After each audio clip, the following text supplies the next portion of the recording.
जैसा कि आपको पता है प्रत्येक दिन शाम को 7 बजे से हम लोग Uttar Pradesh TGT PGT, Bihar TGT PGT, Jharkhand TGT PGT, Madhya Pradesh state, Madhya Pradesh set, Uttarakhand lecturer, Uttarakhand LT, LT grade, GIC lecturer, assistant professor और अन्य परीक्षाओं के प्रीवियस क्वेश्चन पेपर को देखते हैं। और साथ ही साथ इस सेशन में हम लोग ऐसे प्रश्नों का भी समावेश करते हैं जो प्रश्न इन परीक्षाओं के दृष्टिकोण से महत्वपूर्ण होते हैं। वही हमारी इकोनॉमिक्स की दूसरी क्लास आपको लाइव स्टडी इलाहाबाद के मोबाइल एप्लीकेशन पे देखने को मिलती है, जहाँ पे इकोनॉमिक्स के अलग अलग बैच चलाए जाते हैं और सभी बैचेज में आपको आपके सिलेबस के अनुसार इकोनॉमिक्स के कंप्लीट कंटेंट दिए जा रहे हैं, ताकि आप कम समय में बेहतर ढंग से इकोनॉमिक्स की तैयारी कर सके और अपनी सफलता को सुनिश्चित कर सके। जैसे कि आपको आपके सिलेबस के अनुसार इकोनॉमिक्स के कंप्लीट कॉन्सेप्ट पढ़ाए जा रहे हैं, अर्थात यहाँ पे थियरी की क्लास होती है।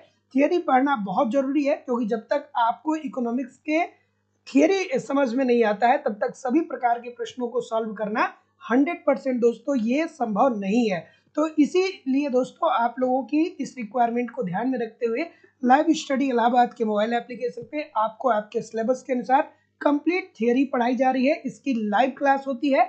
लाइव क्लास में अगर जो आप नहीं जुड़ते हैं तो बाद में आपको रिकॉर्डेड क्लास मिल जाता है, तो आप अपने समय के अनुसार कभी भी क्लास को देख सकते हैं। इसके अतिरिक्त कंप्लीट आपको यहाँ पे नोट्स भी दिए जा रहे हैं। मेरी खुद की हैंड राइटिंग का नोट्स मैं आप लोगों को प्रोवाइड करा रहा हूँ, ताकि आप बेहतर ढंग से नोट्स को समझ पाए। क्योंकि इकोनॉमिक्स के छात्रों के साथ एक समस्या होती है कि या तो नोट्स मिलते नहीं है, या मिल भी जाते हैं तो इतने कॉम्प्लिकेटेड होते हैं कि समझ में नहीं आता है क्या पढ़ना है क्या छोड़ना है। तो सिंपल सटीक साधारण भाषा में आपको इकोनॉमिक्स के कंप्लीट यहाँ पे नोट्स भी दिए जा रहे हैं। इसके अतिरिक्त आपको यहाँ पे टेस्ट सीरीज भी दिया जा रहा है, ताकि आप एक तरफ टेस्ट दीजिए, देखिए कि आपकी तैयारी कैसी चल रही है, आपके एग्जाम में किस तरीके के प्रश्न बनते हैं, आप कहाँ पे गलती कर रहे हैं, उस गलती को सुधारिए, फिर अगला टेस्ट दीजिए, जिससे एक्यूरेसी आपकी बेहतर हो पाए। आपको प्रीवियस ईयर के क्वेश्चन पेपर भी दिए जा रहे हैं, डायरेक्टली इनडायरेक्टली बहुत सारे क्वेश्चन प्रीवियस ईयर से पूछे जाते हैं, और करंट की भी क्लासेस आपको करवाई जा रही है। मतलब सब कुछ मेरे द्वारा आपको कवर कराया जा रहा है। अगर जो इतने माध्यम से सिस्टमेटिक वे से आप तैयारी करेंगे तो प्रश्न कहाँ से पूछेंगे, सब कुछ आपका कवर हो जाने वाला है। बस आप ईमानदारी से एप्लीकेशन पे इस सारे कंटेंट को फॉलो करते रहिए और यूट्यूब पे प्रैक्टिस करते रहिए। बहुत ही कम समय में बेहतर ढंग से आप इकोनॉमिक्स को सीख सकते हैं, समझ सकते हैं और सफलता सुनिश्चित कर सकते हैं। बात करें अगर जो कोर्स की वैलिडिटी की, तो लाइफ टाइम की वैलिडिटी आपको मैं दे रहा हूँ। आपको बस वन टाइम फीस सबमिट करनी है। आपको कभी भी दोबारा लाइव स्टडी इलाहाबाद आपसे 1 रुपये की फीस की डिमांड नहीं करेगा। एक बार आप एडमिशन ले लेते हैं तो अगर जो कोई नई वैकेंसी आ जाती है और उसके लिए भी आप पढ़ना चाहेंगे, तो जब भी नया बैच प्रारंभ होगा आपको ऑटोमेटिक बैच में ऐड कर दिया जाएगा। आपको अलग से फीस सबमिट करने की जरूरत नहीं होगी। एडमिशन फीस लाइफ टाइम की वैलिडिटी के साथ केवल और केवल 2000 रुपये है। सो सिंपली जो लोग भी एडमिशन लेना चाहते हैं, डिस्क्रिप्शन बॉक्स में जाकर के एप्लीकेशन को डाउनलोड करके वहां से डायरेक्ट कोर्स को परचेज कर सकते हैं। या अगर जो आप वहां से डायरेक्ट नहीं कोर्स परचेज कर पा रहे हैं तो सिंपली आप मुझे इस नंबर पे कॉल कर सकते हैं या व्हाट्सएप मैसेज कर सकते हैं। सभी मैसेज उपलब्ध है।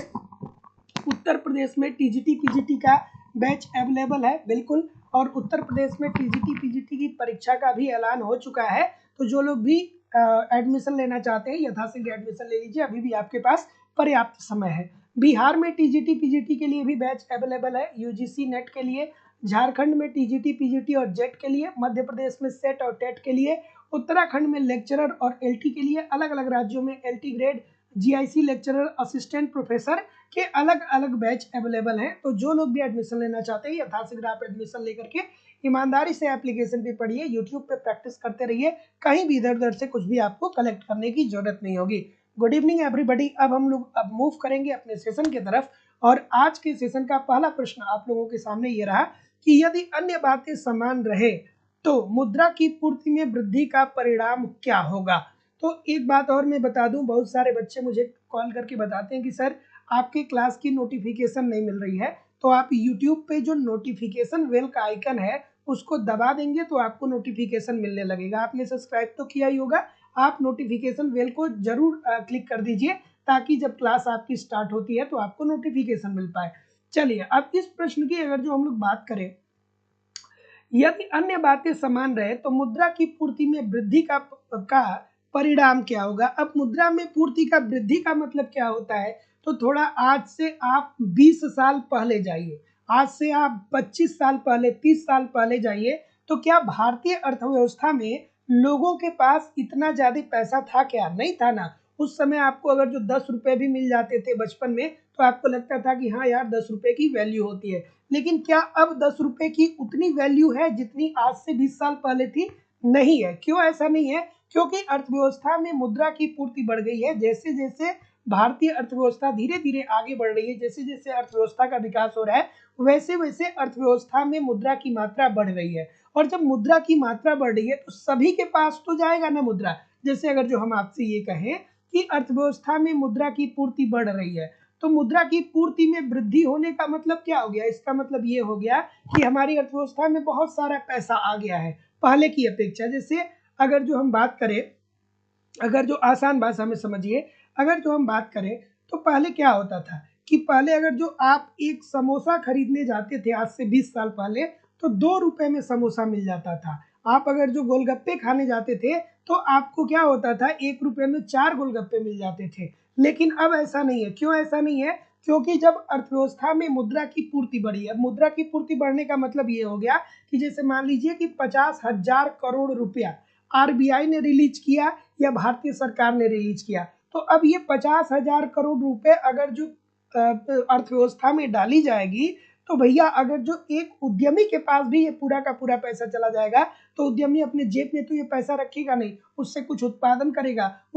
उत्पादन करेगा तो वस्तुओं को खरीदेगा, तो ये पैसा जो वस्तुओं का विक्रेता है उसके पास चला जाएगा। अब वो उत्पादित कराएगा तो वो क्या करेगा, मजदूरों को मजदूरी देगा, तो ये पैसा मजदूर के पास चला जाएगा। तो मुद्रा की पूर्ति में जब वृद्धि होती है तो मुद्रा की मात्रा समान रूप से अर्थव्यवस्था में सर्कुलेट होती है। तो जब सबके पास पैसा चला जाएगा, तो सबके पास जब मुद्रा की पूर्ति में वृद्धि होगी तो सबके पास पैसा चला जाएगा। और जब सबके पास पैसा चला जाएगा तो जाहिर सी बात है कि सबकी आय में वृद्धि हो जाएगी। और जब आपकी आय बढ़ रही है, जब आपकी आय में वृद्धि हो रही है, तो जाहिर सी बात है कि जब आपके पास पैसा हो जाएगा, आपकी जब आय में वृद्धि हो जाएगी, तो आप ऋण क्यों मांग करेंगे? फिर आप क्या कर देंगे कि आप ऋण की मांग कम कर देंगे। ठीक है, आप क्या कर देंगे, ऋण की मांग कम कर देंगे। और जब आप ऋण की मांग कर देंगे तो जाहिर सी बात है कि ब्याज की दर जो होगी वो कम हो जाएगी। जब लोग कम ऋण लेंगे तो ब्याज की दर क्या हो जाएगी, कम हो जाएगी। तो जितने लोग भी ऑप्शन नंबर सी बोल रहे हैं कि आय का ऊंचा स्तर तथा ब्याज दर का नीचा स्तर, सभी लोग का उत्तर ठीक हो जाएगा। तो ध्यान से समझ लीजिए इस बात को कि यदि अन्य बातें समान रहे और अर्थव्यवस्था में मुद्रा की पूर्ति में वृद्धि हो जाती है, तो इसके परिणाम स्वरूप जब मुद्रा की पूर्ति में वृद्धि हो जाएगी तो सबके पास पैसा चला जाएगा। जब सबके पास पैसा चले जाएगा तो अब जैसे मान लीजिए कि अगर जो आप किसी रिक्शे वाले को कहे कि हम 5 रुपया तुमको देंगे और तुम हमको यहाँ से 3 किलोमीटर लेके चले जाओ, तो वो 5 रुपये स्वीकार करेगा क्या? नहीं करेगा ना। वो कहेगा कि अरे यार 5 रुपये की अब क्या वैल्यू है। तो मुद्रा की पूर्ति बढ़ेगी तो सबके पास पैसा हो जाएगा, तो सबके पास मुद्रा की मात्रा बढ़ जाएगी। और जब सबके पास मुद्रा की मात्रा बढ़ जाएगी, इसका मतलब कि सबकी आय में वृद्धि हो रही है। और जब सबके पास पैसा होगा तो लोग ऋण की मांग को कम कर देंगे। तो जब लोग ऋण की मांग को कम कर देंगे तो जाहिर सी बात है कि ब्याज दर क्या हो जाएगा, कम हो जाएगा। तो जितने लोग भी क्या बोल रहे हैं, सी बोल रहे हैं कि आय का ऊंचा स्तर और ब्याज दर का नीचा स्तर, सभी लोग का उत्तर बिल्कुल ठीक है। अगला, स्फीति अवसाद का आशय क्या होता है? स्फीति अवसाद क्या होता है? स्फीति अवसाद इंग्लिश में क्या बोलते हैं इसे? स्टैगफ्लेशन बोलते हैं। ठीक है, इंग्लिश में इसे क्या बोलते हैं? स्टैगफ्लेशन बोलते हैं। स्टैगफ्लेशन बोलते हैं। स्टैगफ्लेशन अर्थव्यवस्था की एक ऐसी स्थिति होती है जिसमें सतत रूप से सतत रूप से क्या होती है, महंगाई बढ़ती है, अर्थात मुद्रास्फीति आती है। महंगाई में तेजी से वृद्धि अर्थव्यवस्था में देखने को मिलती है। और साथ ही साथ ये भी बात सही होती है कि सतत रूप से बेरोजगारी भी बढ़ती है। सतत रूप से क्या होती है, बेरोजगारी में भी वृद्धि होती है। एक तरफ महंगाई अर्थव्यवस्था में बढ़ती है और दूसरी तरफ बेरोजगारी अर्थव्यवस्था में बढ़ती है। तो अगर जो किसी अर्थव्यवस्था में महंगाई के साथ साथ बेरोजगारी में भी वृद्धि हो तो उसे स्फीति अवसाद या स्टैगफ्लेशन बोलते हैं। तो चलिए क्या उत्तर आ रहा है? तो देखिए अब यहाँ पे 2-3 बातें और समझ में आनी चाहिए कि सतत रूप से महंगाई बढ़ने का मतलब क्या होता है। महंगाई बढ़ने का मतलब ये होता है कि वस्तु की कीमत में वृद्धि हो रही है। वस्तु की कीमत बढ़ जाती है तभी तो आप कहते हैं कि भैया बड़ी महंगाई आ गई है। या आप यूं कह सकते हैं कि महंगाई को ही इकोनॉमिक्स की भाषा में मुद्रास्फीति बोलते हैं। अगर जो अर्थव्यवस्था में मुद्रास्फीति बढ़ रही है तो भी आप कहेंगे, अगर जो अर्थव्यवस्था में मुद्रास्फीति बढ़ रही है तो भी ये महंगाई ही तो बढ़ रही है। और महंगाई कब बढ़ती है? अब मुद्रास्फीति क्या होता है? तो मुद्रास्फीति को ही इकोनॉमिक्स की भाषा में महंगाई बोला जाता है, सॉरी, मुद्रास्फीति को इकोनॉमिक्स की भाषा में मुद्रास्फीति बोला जाता है, लेकिन आम बोलचाल में इसे हम लोग महंगाई बोलते हैं। और महंगाई क्यों आती है, मुद्रास्फीति क्यों आती है, अर्थात महंगाई क्यों आती है? महंगाई क्यों आती है? तो महंगाई तब आती है जब वस्तुओं की कीमतों में वृद्धि हो जाती है। और वस्तु की कीमत क्यों बढ़ जाती है? वस्तु की कीमत इसलिए बढ़ जाती है क्योंकि अगर जो अर्थव्यवस्था में किसी वस्तु की मांग ज्यादा है और पूर्ति कम है तो जाहिर सी बात है कि कीमत बढ़ जाएगी। तो याद रखिएगा कि अगर जो पेपर में पूछे कि सतत रूप से महंगाई बढ़ रही है, सतत रूप से कीमत बढ़ रही है और सतत रूप से मुद्रास्फीति बढ़ रही है और उसके साथ साथ सतत रूप से बेरोजगारी बढ़ रही है, बेरोजगारी बढ़ रही है, इसका मतलब क्या हो गया कि अर्थव्यवस्था में मंदी आ रही है। कभी कभी मंदी शब्द का इस्तेमाल कर देता है। तो अगर जो अर्थव्यवस्था में मंदी आ रही है तो अब बेरोजगारी होगी तो मंदी आएगी, क्योंकि बहुत सारे लोग अब उत्पादन से हट जाएंगे तो मांग और पूर्ति क्या होगा? क्रियाहीन हो जाएगा। तो ऑप्शन नंबर, जितने लोग भी यहाँ पे ये बोल रहे हैं कि उत्पादन की घटती मात्रा, अर्थात मंदी की बात हो रही है, उत्पादन की घटती मात्रा के साथ कीमत वृद्धि मतलब महंगाई की बात हो रही है या मुद्रास्फीति की बात हो रही है, तो ये बातें आपको ध्यान रखनी है। तो जितने लोग भी ये बोल रहे हैं सभी लोग का उत्तर ठीक हो जाएगा। अगला प्रश्न, कि दो देशों के मध्य व्यापार होता है। अब ये देखिए एग्जामिनेशन हॉल में ना आपको ये प्रश्न बहुत कंफ्यूज करेगा। अगर जो आप नहीं अच्छे से सेशन को पढ़ेंगे, नहीं अच्छे से प्रैक्टिस करेंगे तो एग्जामिनेशन हॉल में ये प्रश्न आपको बहुत कंफ्यूजन क्रिएट करेगा, क्योंकि आपने ये भी पढ़ा है, आपने ये भी पढ़ा है, ये और आपने हाँ, आपने ये मतलब बी और सी में बहुत सारे लोग कंफ्यूज हो जाएंगे। ठीक, क्या उत्तर होगा? बी बोल रहे हैं, सी बोल रहे हैं, और कोई? देखिए कितने लोग गलत कर रहे हैं, बहुत अच्छे अच्छे लोग इस प्रश्न को गलत कर रहे हैं। अरे भाई, दो देश आपस में व्यापार करते हैं, जैसे मान लीजिए कि एक हो गया भारत, ठीक है, और दूसरा हो गया चीन। भारत हो गया और चीन हो गया, ये दोनों आपस में व्यापार क्यों करते हैं?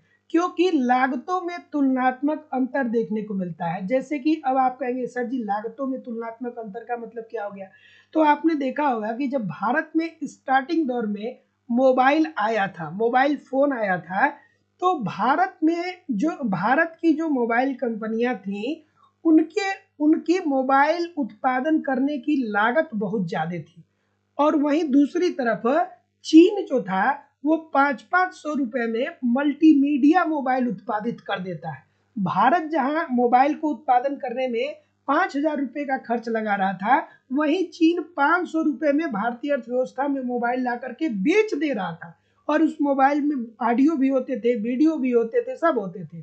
ठीक है, तो भारत में क्या था कि मोबाइल की जो उत्पादन लागत थी, मोबाइल की उत्पादन लागत जो थी, उत्पादन लागत जो थी या जो है वो ज्यादा है। और चीन में क्या है, चीन में मोबाइल की उत्पादन लागत क्या है? कम है।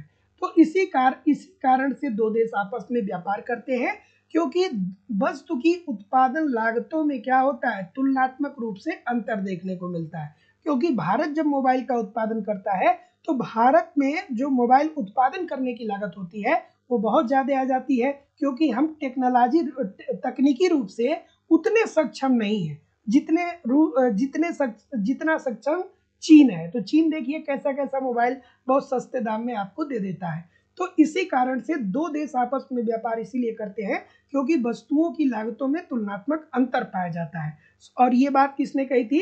ये बात कही थी डेविड रिकार्डो साहब ने। डेविड रिकार्डो साहब ने क्या कहा कि दो देश आपस में व्यापार तभी करेंगे जब दोनों वस्तुओं की उत्पादन लागत में अंतर देखने को मिलेगा। अगला प्रश्न, और सभी लोग वीडियो को लाइक और शेयर कर दिया करिए, और जो लोग भी अभी तक कॉन्सेप्ट की क्लास नहीं ज्वाइन किए हैं आप यथाशीघ्र ज्वाइन कर लीजिए, क्योंकि बहुत प्रकार के ऐसे प्रश्न होते हैं जो बिना कॉन्सेप्ट के नहीं हो पाएंगे। आपको सिंपल सटीक भाषा में एक स्ट्रेटजी के तहत, एक रणनीति के तहत आपको सारे कंटेंट वहां पे दिए जा रहे हैं। जो लोग एप्लीकेशन पे पढ़ रहे हैं उनको ये बात अच्छे से समझ में आ रही होगी। कंप्लीट वहाँ पे आपका कोर्स पढ़ाया जा रहा है, थियरी की क्लास हो रही है, थियरी एक तरफ पढ़िए, नोट्स भी दे रहा हूँ ताकि आप एक तरफ नोट्स के माध्यम से रिवीजन करते रहिए। आपको टेस्ट सीरीज दिया जा रहा है, टेस्ट सीरीज से देखिए कि तैयारी कैसी चल रही है, कहाँ गलती हो रही है उसमें सुधार करिए। प्रीवियस ईयर के क्वेश्चन पेपर दिए जा रहे हैं, करंट सारी चीजें आपको वहाँ पे प्रोवाइड की जा रही हैं लाइफ टाइम की वैलिडिटी के साथ। एडमिशन फीस केवल और केवल 2000 रुपए। सो डिस्क्रिप्शन बॉक्स में एप्लीकेशन का लिंक है, एप्लीकेशन को डाउनलोड करके डायरेक्ट आप कोर्स को परचेज कर सकते हैं, या किसी भी इंक्वायरी के लिए आप इस नंबर पे मुझे कॉल कर सकते हैं या व्हाट्सएप मैसेज भी कर सकते हैं। चलिए क्या उत्तर आ रहा है, जैसा कि मैं देख पा रहा हूँ सी बोल रहे हैं कि एक देश का भुगतान संतुलन आलेख या रिकॉर्ड प्रस्तुत करता है। तो देखिए भुगतान संतुलन की बात अगर जो हम लोग करें ना, तो इसके अंतर्गत क्या होता है कि जैसे मान लीजिए कि एक देश है भारत, ये है भारत, ठीक है भारत। तो भारत किसी एक निश्चित समय में या किसी एक वित्तीय वर्ष में जो विश्व के समस्त देशों के साथ जो लेन देन करता है, उसी के विवरण को ही भुगतान संतुलन कहते हैं। जैसे कि भारत जो है वो चीन से लेन देन करता है, भारत जो है वो रूस से लेन देन करता है, भारत जो है वो अमेरिका से लेन देन करता है, भारत जो है वो इजराइल से लेन देन करता है, मतलब एक निश्चित समय में या किसी एक वित्तीय वर्ष में एक देश के द्वारा विश्व के अन्य सभी देशों के साथ जो लेन देन किए जाते हैं, जो आयात निर्यात किए जाते हैं, उसी के विवरण को ही भुगतान संतुलन कहते हैं। तो जितने लोग भी सी बोल रहे हैं कि सर किसी निश्चित अवधि में अन्य देशों के साथ उसके समस्त आर्थिक लेन देन को, सभी लोग का उत्तर यहाँ पे बिल्कुल ठीक हो जाएगा। तो एक देश का भुगतान संतुलन आलेख प्रस्तुत करता है उसके एक निश्चित अवधि में अन्य देशों के साथ इसके समस्त आर्थिक लेन देन को। अगला प्रश्न, और सभी लोग वीडियो को लाइक और शेयर भी जरूर कर दिया करिए। इतने सारे लोग क्लास देखते हैं फिर भी लाइक और शेयर की संख्या बहुत कम है। सभी लोगों से निवेदन है कि वीडियो को आप लाइक और शेयर जरूर कर दिया करिए, ठीक है। ये प्रश्न अक्सर आपके पेपर में पूछा जाता है, कि विश्व व्यापार संगठन का मुख्यालय कहाँ पे है। ये WTO की बात हो रही है, अर्थात विश्व व्यापार संगठन की बात हो रही है। अगर जो विश्व व्यापार संगठन के स्थापना की बात करें कि विश्व व्यापार संगठन अर्थात WTO की स्थापना कब हुई थी, तो WTO की स्थापना हुई थी 1 जनवरी 1995 में WTO की क्या हुई थी, स्थापना हुई थी, ठीक है। इसका मुख्यालय कहाँ पे है, इसका जो मुख्यालय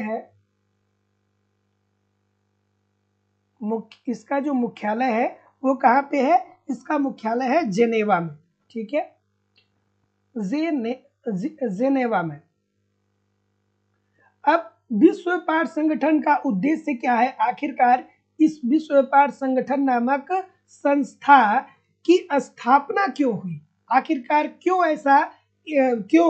1 जनवरी 1995 में विश्व व्यापार संगठन नामक एक संस्था का उद्भव हुआ। इसका उद्भव होने के पीछे उद्देश्य क्या है, तो उद्देश्य यह है कि विश्व के सभी देशों के साथ व्यापारिक संबंध स्थापित करना, ठीक है। विश्व के देशों के साथ व्यापार को सुगम बनाना, अर्थात एक देश दूसरे देश से आसानी से व्यापार कर पाए। तो जितने लोग भी ऑप्शन नंबर यहाँ पे क्या बोल रहे हैं, बी बोल रहे हैं, सभी लोग का उत्तर ठीक है, जेनेवा। अगला कि लोच के प्रत्यागम अनुसार अवमूल्यन का देश के व्यापार शेष पर नकारात्मक प्रभाव तभी पड़ सकता है जब देश के निर्यातों की मांग की तथा आयातों की मांग की लोच का योग होगा। अब खूबसूरत सा प्रश्न है, ये बहुत खूबसूरत सा प्रश्न है।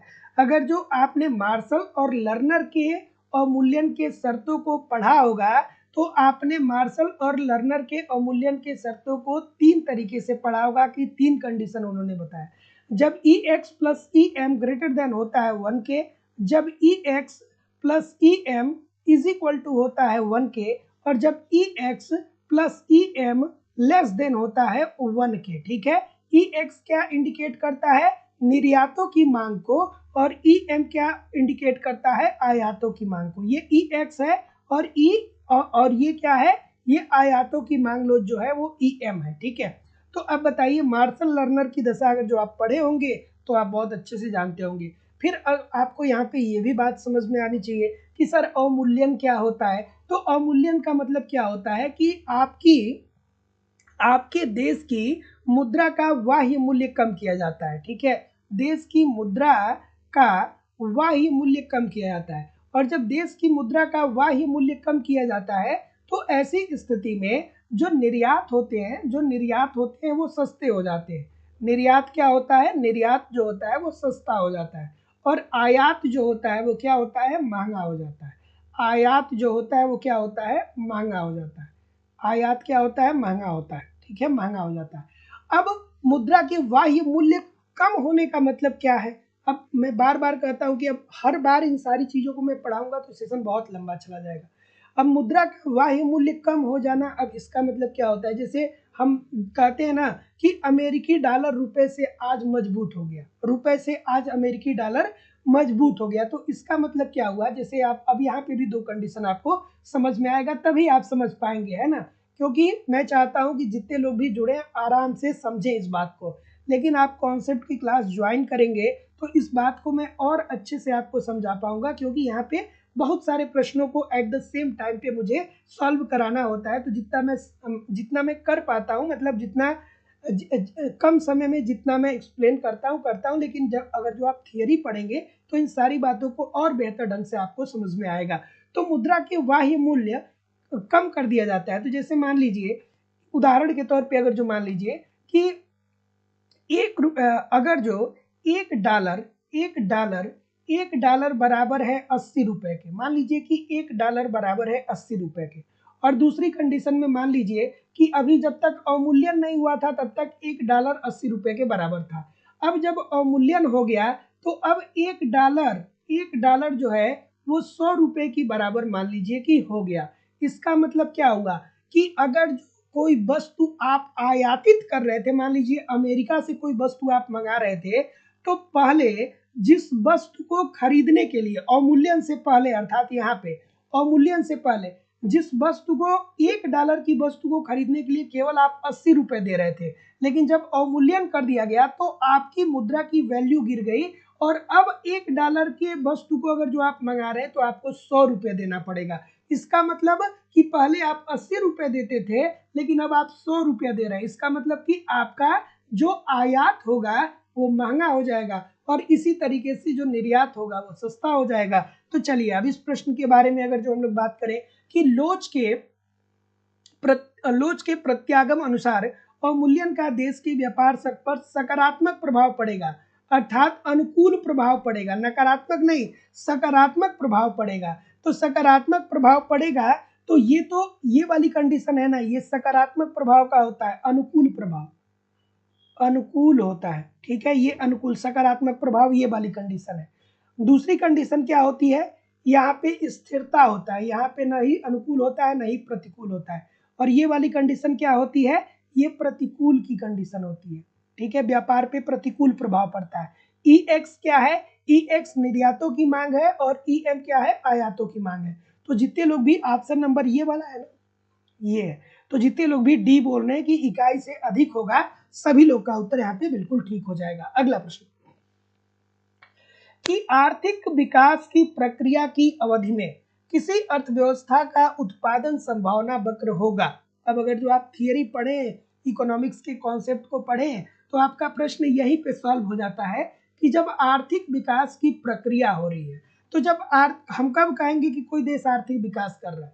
और सभी लोग बेल आइकन को जरूर क्लिक कर लीजिए। आपने सब्सक्राइब तो किया है लेकिन बेल आइकन को आपने क्लिक नहीं किया, इसलिए आपको नोटिफिकेशन नहीं मिलता है। सभी लोग बेल आइकन को क्लिक कर लीजिए, और डिस्क्रिप्शन बॉक्स में लाइव स्टडी इलाहाबाद का व्हाट्सएप चैनल का लिंक दिया गया है और टेलीग्राम चैनल का लिंक दिया गया है, उसे भी आप जरूर ज्वाइन कर लीजिए। क्या उत्तर होगा भाई? ऑप्शन नंबर बी बोल रहे हैं, बी के अलावा कोई और है?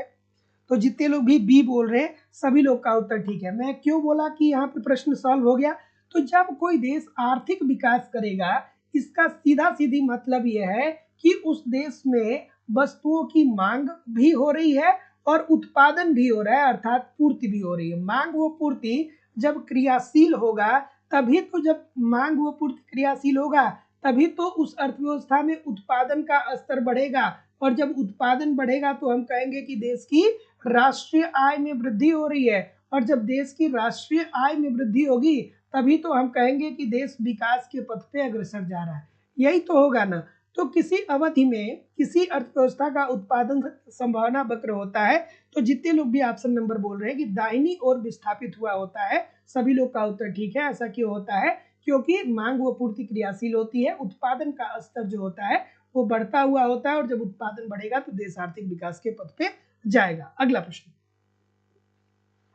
बाजार के आकार का महत्वपूर्ण निर्णायक कौन है? ठीक है,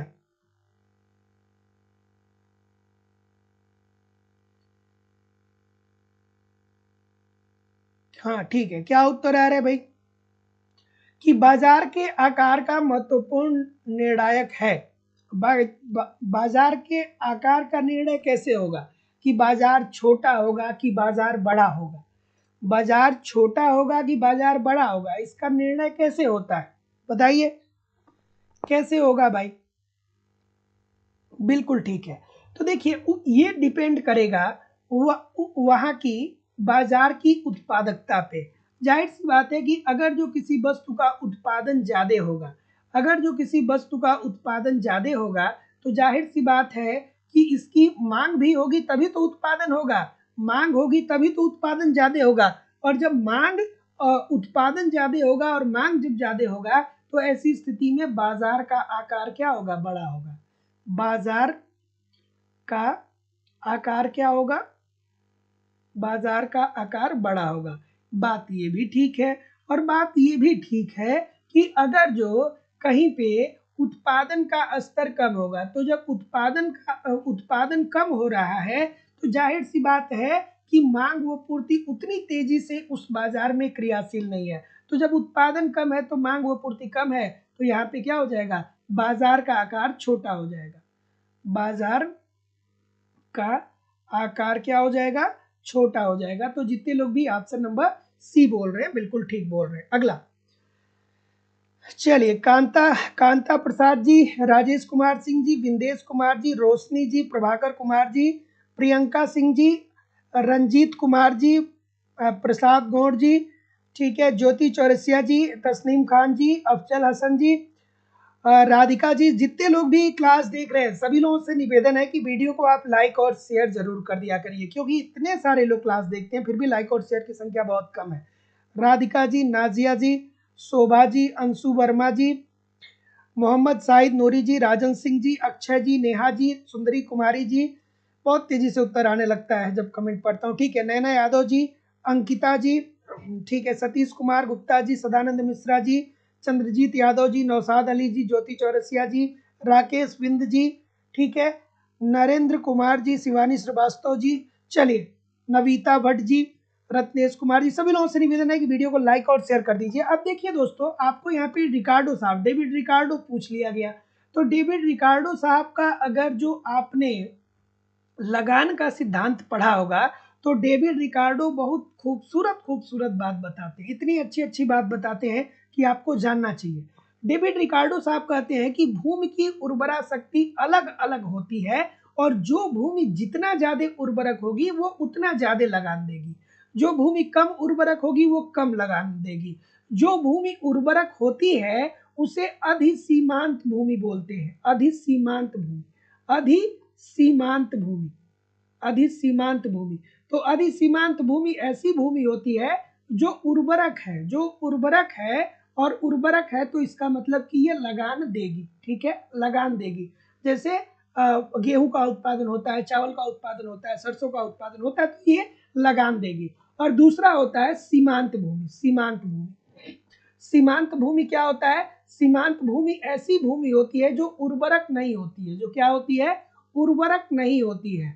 अर्थात ये उर्वरक नहीं होती है, अर्थात ये भूमि लगान नहीं देती है, लगान नहीं देती है, लगान नहीं देती है। अब आप कहेंगे सर सीमांत भूमि का उदाहरण बता दीजिए। तो जैसे जो बंजर भूमि है, जो कंक्रीट वाले भूमि है, जो तालाब वाले भूमि है, वो रिकार्डो साहब की नजर में सीमांत भूमि के उदाहरण है। ठीक है, उसके बाद उन्होंने कहा, क्या कहा, उन्होंने कहा कि भूमि की पूर्ति,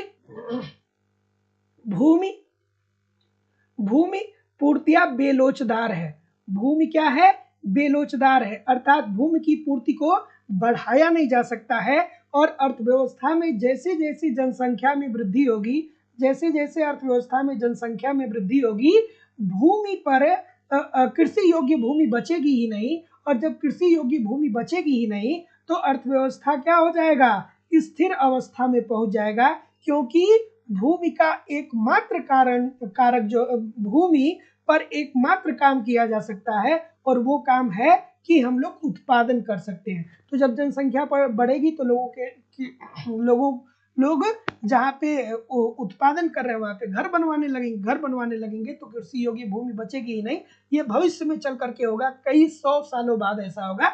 और ये बात बिल्कुल ठीक है। आपको लग रहा होगा कि यार ये बात सही नहीं है, लेकिन आप देखिए ना कि अब कितने सारे लोग ऐसे हैं जो अपने खेतों में जा करके अब घर बनवा रहे हैं। उनके पास जो पैतृक उनकी संपत्ति थी उसको छोड़ के एक पिता थे, उनके 3 बच्चे हो गए। अब तीनों बच्चों को अलग अलग रहना है, तो तीनों जहाँ पे पहले खेती होती थी वहां पे जाके वो मकान बनवा ले रहे हैं। तो ऐसे ऐसे जब कई पीढ़ी चली जाएगी, कई 100 साल बीत जाएंगे, तो जाहिर सी बात है कि ये बात आएगी। चलिए आगे बढ़ते हैं कि नर्स के अनुसार एक अल्प विकसित देश में छिपी हुई बेरोजगारी है। ये तो बच्चों वाली प्रश्न बात है। तो नर्स साहब क्या कहते हैं, नर्स साहब कहते हैं कि अल्प विकसित देशों में छिपी हुई बेरोजगारी पाई जाती है। छिपी बेरोजगारी, या जिसे प्रच्छन्न बेरोजगारी बोलते हैं, प्रच्छन्न बेरोजगारी बोलते हैं, या जिसे अदृश्य बेरोजगारी बोलते हैं। इसमें क्या होता है कि कुछ श्रमिकों की सीमांत उत्पादकता शून्य होती है, अर्थात उनका उत्पादन में लगे रहने और ना लगे रहने से उत्पादकता पे कोई असर नहीं पड़ता है। जिससे मान लीजिए कि एक व्यक्ति है जिसका नाम है रामलाल, ठीक है, एक व्यक्ति है जिसका नाम क्या है, रामलाल। एक व्यक्ति है जिसका नाम क्या है, रामलाल। रामलाल नाम का एक व्यक्ति है, इसके पास 2 एकड़ की भूमि है, 2 एकड़ की इसके पास भूमि है। तो रामलाल अकेले जब 2 एकड़ पे वस्तु का रामलाल जब अकेले 2 एकड़ पर गेहूं का उत्पादन कर रहा है तो वहां पे वो 5 क्विंटल क्या कर रहा है, गेहूं का उत्पादन कर रहा है। लेकिन अब रामलाल की शादी हो गई और उसके 2 बच्चे हो गए, एक का नाम रख दिया श्यामलाल और दूसरे का नाम रख दिया मोहनलाल। ठीक है, तो अब श्यामलाल और मोहनलाल को नौकरी मिली नहीं, तो श्यामलाल और मोहनलाल सोचे कि चले अपने पिता रामलाल के साथ मिल करके हम क्या करें, उत्पादन करें। तो पहले रामलाल अकेले 2 एकड़ पे 5 क्विंटल गेहूं का उत्पादन कर रहा था, लेकिन अब इसके 2 पुत्र और लग गए, इसके 2 पुत्र और उत्पादन में लग गए। और चूंकि भूमि की उर्वरा शक्ति एक सीमा होती है ना, ऐसा थोड़ी है कि 2 एकड़ भूमि पे आप सैकड़ों लोग लगा करके उत्पादन कर देंगे तो 500 क्विंटल गेहूं का उत्पादन हो जाएगा, ऐसा नहीं होगा ना। तो ये 2 लोग जो एक्स्ट्रा यहाँ पे लगे हैं, इनका उत्पादन में लगे रहने और ना लगे रहने से कोई असर नहीं पड़ेगा। ये 2 एकड़ भूमि पे 5वीं क्विंटल के आसपास उत्पादन कर पाएंगे। इसका मतलब कि ये जो 2 लोग लगे हुए हैं, रामलाल के जो 2 पुत्र लगे हुए हैं, इनका उत्पादन में लगे रहने और ना लगे रहने से उत्पादकता पे कोई असर नहीं हो रहा है, अर्थात बचत का एक संभाव्य साधन होता है, इनका बचत किया जा सकता है। सो जितने लोग भी बी बोल रहे हैं सभी लोग का उत्तर ठीक हो जाएगा। अगला प्रश्न कि किसी देश के विकास स्तर के अनुमान अथवा तुलना करने के लिए अन्य बातों के साथ निम्नलिखित अभिलक्षण प्रयोग में लाए जा सकते हैं। अगर जो किसी देश के विकास स्तर का आपको अनुमान लगाना है या तुलना करना है तो आप किन बातों को देखेंगे, चलिए बताइए थोड़ा। तो अच्छा सा प्रश्न है ये, ठीक है। तो इजी सी बात है। पहला ऑप्शन देखिए, कृषि से उत्पन्न राष्ट्रीय आय का प्रतिशत। तो अगर जो कोई देश विकास कर रहा है तो जो तृतीय क्षेत्र है, सेवा क्षेत्र का योगदान राष्ट्रीय आय में बढ़ना चाहिए, ठीक है, सेवा क्षेत्र का योगदान राष्ट्रीय आय में बढ़ना चाहिए और कृषि क्षेत्र का योगदान राष्ट्रीय आय में कम होना चाहिए, ठीक है। तभी हम कह सकते हैं कि वो देश आर्थिक विकास के पथ पे अग्रसर हो जाएगा। कृषि क्षेत्र का योगदान राष्ट्रीय आय में कम होना चाहिए, इसका मतलब ये नहीं होता है कि कृषि में उत्पादकता कम हो जाए। जैसे अमेरिका की बात करें, इंग्लैंड की बात करें, तो उनकी कुल राष्ट्रीय आय में कृषि का योगदान लगभग लगभग 2 से 3% है, लेकिन कृषि में उत्पादकता उनकी भारत से भी ज्यादा है।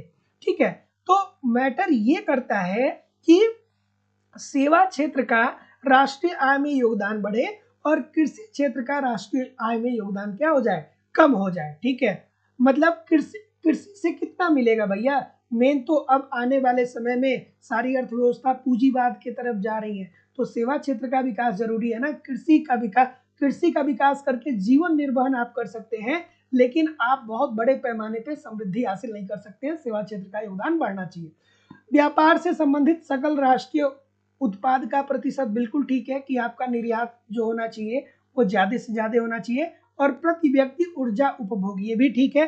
तो जितने लोग भी डी बोल रहे हैं उपरोक्त सभी लोग का उत्तर ठीक है। अगला, कि यदि पूंजी उत्पाद अनुपात 5 है और जनसंख्या विकास दर 2% है और समाज की प्रति व्यक्ति विकास दर 3.5% चाहता है, तो किस बचत की आवश्यकता होगी। अब बताइए, ये प्रश्न हजारों छात्रों से आपको कंपटीशन में आगे कर देगा, और अगर जो नहीं इस प्रश्न को करेंगे तो आप हजारों छात्रों से कंपटीशन में पीछे हो जाएंगे। और एक बात समझ लीजिएगा, कंपटीशन में आधे आधे नंबर की लड़ाई होती है, आधे आधे नंबर की लड़ाई होती है। वो बात अलग है कि आप अपने घर पे बैठकर, अपने रूम पे बैठ के आपको लगता होगा कि नहीं ऐसा नहीं होता होगा, लेकिन आधे आधे नंबर की लड़ाई होती है। एक बात समझ लीजिए, तो जब तक खूब मेहनत से नहीं पढ़ेंगे तब तक चीजें, हर प्रकार की चीजें संभव नहीं हो पाएंगी। अगर जो आपने दृढ़ निश्चय कर ही लिया है कि हमें सिलेक्शन लेना है, हमें सफलता लेना है, तो बिल्कुल मेहनत में कोई कसर मत छोड़िए, क्योंकि आधी अधूरी मेहनत से सफलता मिलती नहीं है और पूरी मेहनत से असफलता नहीं मिलती है। अगर जो आप अपने पूरी मेहनत को लगा देंगे, अपनी पूरी ऊर्जा को लगा देंगे, तो सफल होने से आपको कोई नहीं रोक सकता है। बशर्ते आपको पता होना चाहिए कि किस तरीके से चीज़ों को पढ़ना है, क्या आपकी स्ट्रेटजी होनी चाहिए। बहुत सारे बच्चे तो टेस्ट सीरीज ही नहीं देते, बहुत सारे बच्चे तो नोट्स ही नहीं पढ़ते। नोट्स 1 घंटे रोज पढ़िए, टेस्ट सीरीज सप्ताह में कम से कम एक दीजिए, प्रीवियस ईयर को पढ़िए, थियरी पढ़िए, थियरी पूरी कंप्लीट थियरी पढ़िए, तब जाकर के चीजें बेहतर होंगी। अदरवाइज आप सोचें कि बस हवा में तीर लगा देंगे सफलता मिल जाएगी, तो हवा में तीर लगाने वाली बात नहीं है भैया। सीट कंपटीशन में कम होती है और पढ़ने वाले बच्चे बहुत ज्यादा, जो 2-2 साल से 3-3 साल से लगातार मेहनत कर रहे हैं। तो मेहनत करेंगे तभी काम होगा, ऐसे नहीं होगा। ठीक है, अब इसके लिए अगर जो आपने हैरेड मॉडल को नहीं पढ़ा है, हैरेड मॉडल को अगर जो आपने नहीं पढ़ा है, तो आप नहीं कर पाएंगे इस प्रश्न को। ठीक है, हैरेड मॉडल को अगर जो आपने पढ़ा होगा, तो इन्होंने हैरेड मॉडल के अनुसार क्या बताया गया था कि जो एस होता है, अर्थात जो बचत होता है, वो किसके बराबर होता है, वो GW इंटू GR के बराबर होता है। GW इंटू GR के बराबर होता है, GW इंटू GR के बराबर होता है। तो एस का ही तो मान आपसे निकालना है कि बचत की दर क्या होगी। तो S is equal to GW का मान क्या दिया गया है, तो देखिए 3.5%। ठीक है, और जनसंख्या में विकास दर कितनी हुई है, 2% की। तो 3.5 इंटू 2 और GR अर्थात पूंजी उत्पाद अनुपात कितना दे दिया गया है, 5 दे दिया गया है, इंटू 5 दे दिया गया है। तो क्या उत्तर आ जाएगा, तो S इज इक्वल टू 3.5 में 2 का गुणा करेंगे तो 7 आ जाएगा, इंटू 5 करेंगे तो 7 × 5 = 35। S का मान क्या आ जाएगा, S का मान आ जाएगा 35%, अर्थात बचत दर कितना आ जाएगा, 35%। Option number A according to the question this is the right answer हो जाएगा। अगला प्रश्न, कि असंतुलित विकास प्रकल्पना इस मान्यता पे आधारित है। अब देखिए कितना बच्चों वाला प्रश्न है, छोटा सा प्रश्न है, बहुत सारे लोग को नहीं पता होगा। एक लाइन में बताऊंगा, पूरी जिंदगी भर आपको याद रहेगा।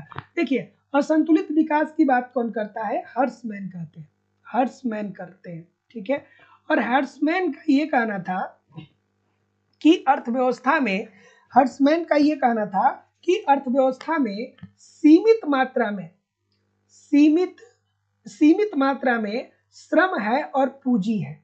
उत्पादन के दो साधनों की बात करते हैं कि जब वस्तुओं का उत्पादन होता है तो उसमें दो साधन लगते हैं, एक होता है श्रम और दूसरा होता है पूंजी। ठीक है, श्रम और पूंजी। तो हर्षमैन साहब ये कहते हैं कि अर्थव्यवस्था में मान लीजिए कि जितने भी क्षेत्र हैं, अर्थव्यवस्था में जितने भी क्षेत्र हैं, सभी क्षेत्र में समान रूप से निवेश नहीं करना चाहिए। क्यों नहीं करना चाहिए? इसलिए नहीं करना चाहिए क्योंकि हमारे पास सीमित मात्रा में श्रम व पूंजी है। अगर जो आप सभी क्षेत्रों में समान रूप से श्रम और पूंजी को लगा देंगे तो कुछ क्षेत्र ऐसा होगा कि वहां से आपको लाभ ही नहीं मिलेगा, और जब लाभ ही नहीं मिलेगा तो आपको क्या होगा? सीमित श्रम और पूंजी दोनों का नुकसान हो जाएगा, जिससे आपकी अर्थव्यवस्था पिछड़ जाएगी। तो उन्होंने ये कहा कि जैसे मान लीजिए कि अर्थव्यवस्था, साधारण भाषा में बताऊं तो मान लीजिए कि भारतीय अर्थव्यवस्था की बात करें तो प्राइमरी सेक्टर है, द्वितीयक सेक्टर है और तृतीयक सेक्टर है। ठीक है, तो प्राथमिक सेक्टर में क्या आता है? कृषि आता है, वन आता है, उत्खनन आता है, मतलब प्रकृति के द्वारा जो भी चीजें हमें प्राप्त है। द्वितीयक सेक्टर में क्या आता है? उद्योग आता है, इसमें क्या आता है? उद्योग आता है। ठीक है, और तृतीयक सेक्टर में क्या आता है? सेवा आता है, और यहाँ पे क्या आता है? कृषि आता है। तो हर्षमैन का ये कहना था कि जो आपके पास सीमित श्रम और पूंजी है ना, आप सभी क्षेत्रों में समान रूप से इसको मत लगाइए। अगर जो आपको लगता है कि आपके पास जो सीमित श्रम और पूंजी है उद्योग में लगा लेने से आपका लाभ अधिकतम हो जाएगा, तो आप केवल और केवल इसका निवेश उद्योग में करिए, कृषि और सेवा क्षेत्र में न करिए। पहले उद्योग में इस सीमित श्रम और पूंजी को लगाइए, और जब आपको लाभ मिलेगा तब आप कृषि सेक्टर में और यहाँ पे सेवा क्षेत्र में जाकर के इसे लगा देंगे, तो आपकी अर्थव्यवस्था तेजी से विकास के पथ पे अग्रसर हो जाएगी। तो जितने लोग भी बी बोल रहे हैं कि पूंजी और श्रम की पूर्ति स्थिर है, सभी लोग का उत्तर बिल्कुल ठीक हो जाएगा। वहीं संतुलित विकास की बात करते हैं कौन? रेगनर नर्स साहब कहते हैं कि अर्थव्यवस्था के सभी क्षेत्रों में समान रूप से हमको क्या करना चाहिए? निवेश करना चाहिए। अब चलिए अगला प्रश्न आ गया कि रोस्टो के सिद्धांत के परिपक्वता की ओर अग्रसर होना क्या है? तो रोस्टो साहब ने एक पुस्तक लिखी थी जिसका नाम था the stages of economic growth. ठीक है, the stages of economic growth एक पुस्तक उन्होंने लिखी थी, और उन्होंने कहा कि कोई भी अर्थव्यवस्था है, और जैसे आज भारतीय अर्थव्यवस्था जिस कंडीशन में है वैसे आज से पहले नहीं थी ना। जब हमें आजादी मिली थी तो देखिए कितनी गरीबी थी, लोगों के पास खाने के लिए कुछ नहीं था। ठीक है, लोगों के पास पैसा नहीं था। तो कोई भी अर्थव्यवस्था एक स्टेज में नहीं होती है। तो अगर जो कोई अर्थव्यवस्था विकास कर रही है तो उसे 5 चरणों से होकर के गुजरना पड़ेगा। तो सबसे पहले उन्होंने कहा कि पहला चरण किसी भी अर्थव्यवस्था का जो होगा वो होगा परंपरागत समाज का। परंपरागत समाज में क्या होगा कि यहाँ पे लोग बहुत ज्यादा वस्तुओं की मांग नहीं करेंगे, बहुत ज्यादा किसी वस्तु का उत्पादन नहीं होगा, लोग निष्क्रिय रूप से घरों में बैठे रहेंगे और कैसे भी करके सरवाइव करेंगे। ये परंपरागत समाज होगा, अर्थात यहाँ पे मांग भी बहुत कम होगी और पूर्ति भी कम होगा, और अर्थव्यवस्था निष्क्रिय अवस्था में बनी रहेगी। लेकिन एक समय ऐसा आएगा जब अर्थव्यवस्था आत्मस्फूर्ति पूर्व की अवस्था में जाएगी। दूसरी कंडीशन बताते हैं आत्मस्फूर्ति की पूर्व की अवस्था, जिसमें उन्होंने कहा कि अब यहाँ पे अर्थव्यवस्था में थोड़ा बहुत मांग प्रारंभ हो जाएगा और पूर्ति प्रारंभ हो जाएगा। तीसरा हम बताते हैं आत्मस्फूर्ति की अवस्था। तीसरी कंडीशन आत्मस्फूर्ति की अवस्था, अर्थात अब यहाँ पे मांग व पूर्ति क्रियाशील होने लगेगा तेजी से। चौथी अवस्था बताते हैं परिपक्वता की ओर अग्रसर। परिपक्वता की ओर अग्रसर मतलब अब अर्थव्यवस्था में तेजी से आर्थिक क्रियाएं हो रही हैं। और पांचवी अवस्था जो है वो समृद्धि की अवस्था है। ठीक है, समृद्धि की अवस्था या अत्यधिक उपभोग की अवस्था। तो समृद्धि की अवस्था में अभी कौन है? अमेरिका हो गया, इंग्लैंड हो गया, ये क्या है? ये सब समृद्धि की अवस्था में विद्यमान है। और कभी अमेरिका इस स्थिति में भी होगा, परंपरागत समाज में भी होगा। तो जितने लोग भी ऑप्शन नंबर डी बोल रहे हैं कि स्वयं स्फूर्ति अवस्था के पश्चात आता है, बिल्कुल ठीक है। परिपक्वता अर्थात यही चौथा वाला मैं लिखा हूं ना, और आत्मस्फूर्ति के बाद ही तो आ रहा है।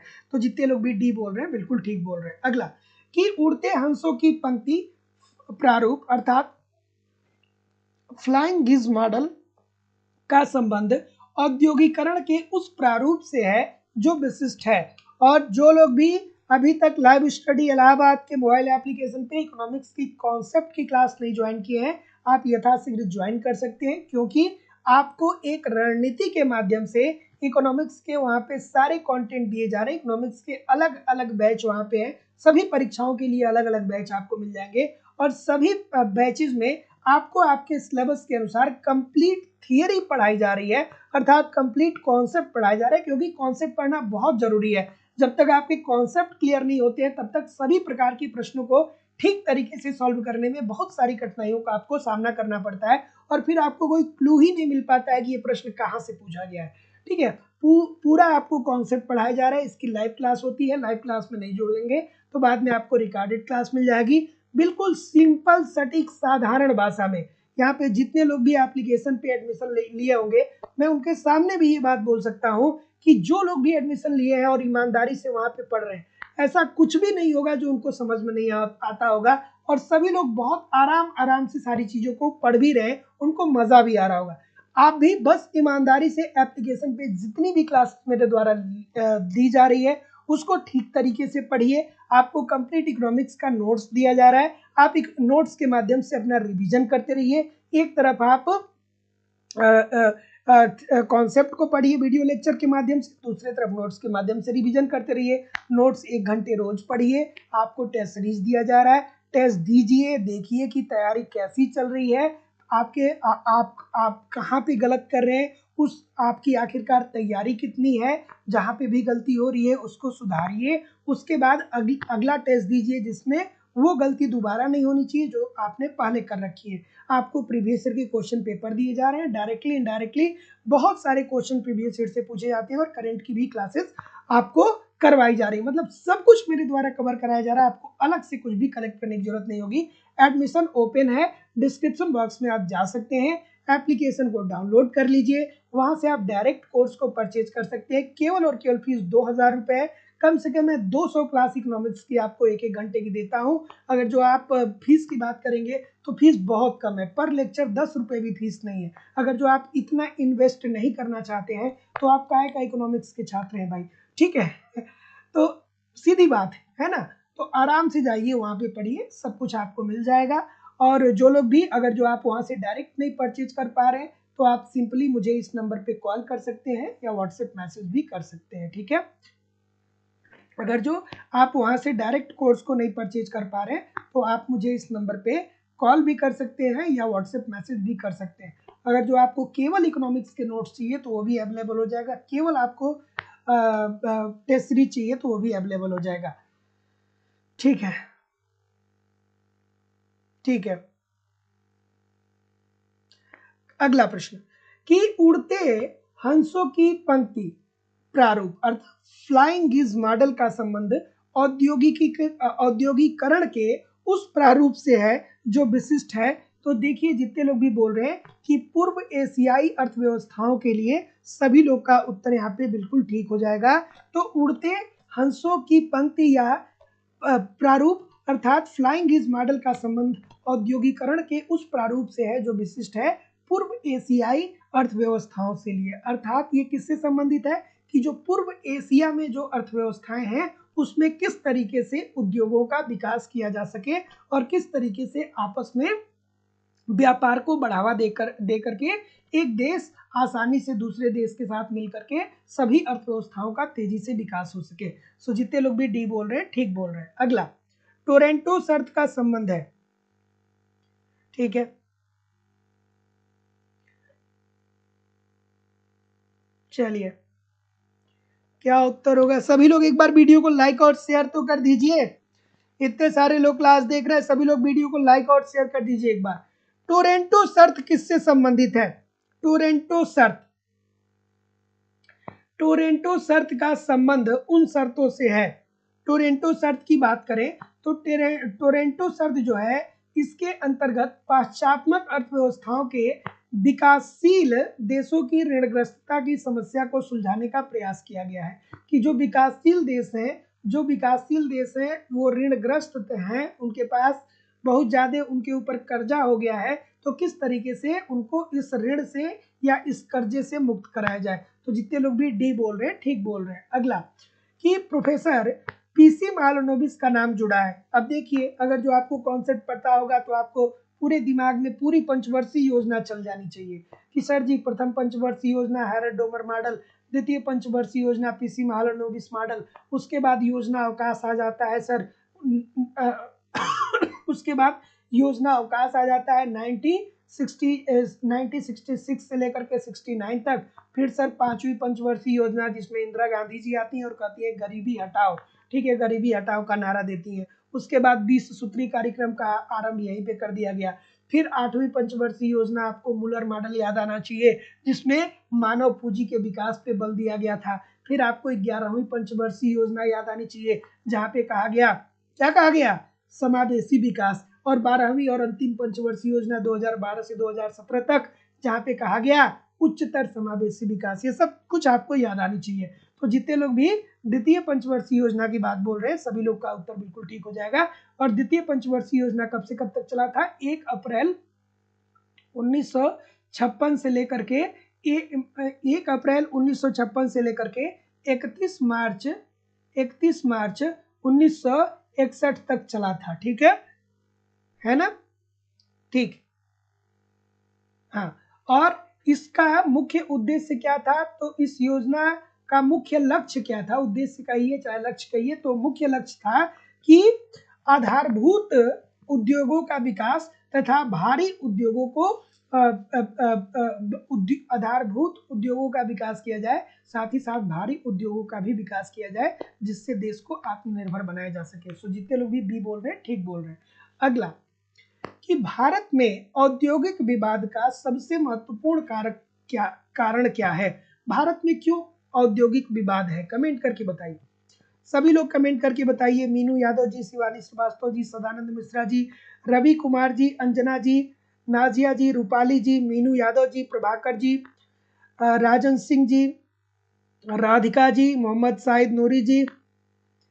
ठीक है, इतने सारे लोग क्लास देख रहे हैं, सभी लोग एक बार वीडियो को लाइक और शेयर कर दीजिए। और जो लोग भी चैनल को सब्सक्राइब नहीं किए हैं, चैनल को सब्सक्राइब करके बेल आइकन को जरूर क्लिक कर दीजिए।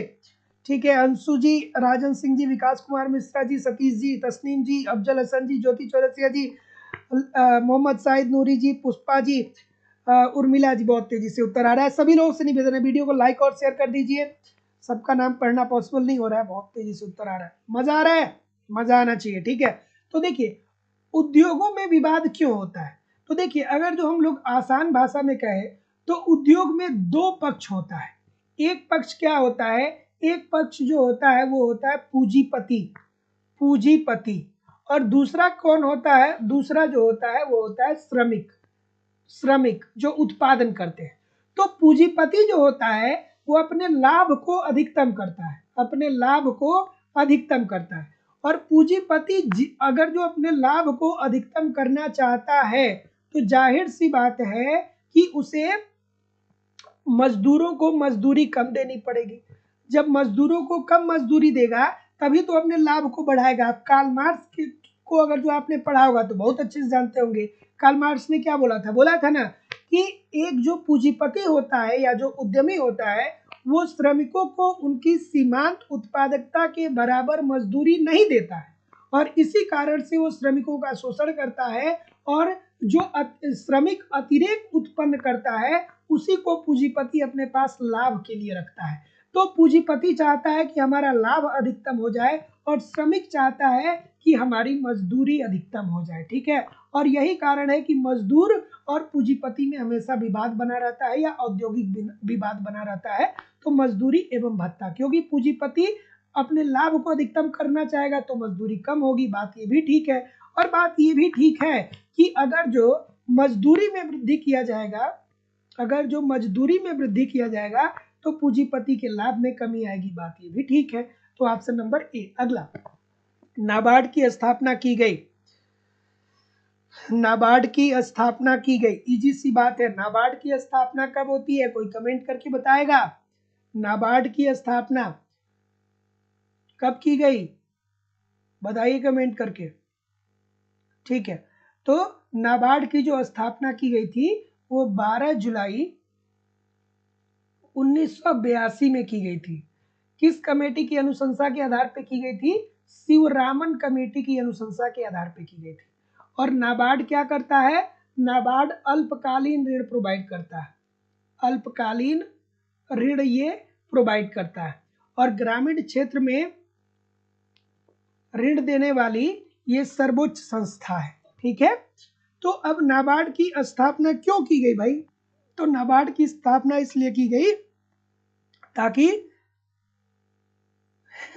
ताकि किसानों को ऋण मिल सके। बिल्कुल ठीक है, नाबार्ड किसानों को ऋण प्रोवाइड करता है, कृषि साख संस्थाओं को पुनर्वित्त प्रदान करता है और कृषि विकास के लिए सहायता भी ये करता है। तो जितने लोग भी डी बोल रहे हैं उपरोक्त सभी कार्यों के लिए सभी लोग का उत्तर ठीक है। अगला प्रश्न कि वित्त आयोग का कार्य यह संस्तुत करना है कि अब वित्त आयोग की जो स्थापना है वो भारतीय संविधान के अनुच्छेद 280 क के अंतर्गत किया गया है। वित्त आयोग की अनुशंसा जो है वो भारतीय संविधान के अनुच्छेद 280 क के अंतर्गत किया गया है। इसके अंतर्गत क्या बताया गया है भैया? अच्छा, वित्त आयोग के जो सदस्य होते हैं उनकी नियुक्ति कौन करता है? तो उनकी नियुक्ति करता है राष्ट्रपति। राष्ट्रपति, ठीक है, और राष्ट्रपति 5 वर्षों के लिए इनकी नियुक्ति करता है। चलिए, क्या उत्तर आ रहा है? तो जितने लोग भी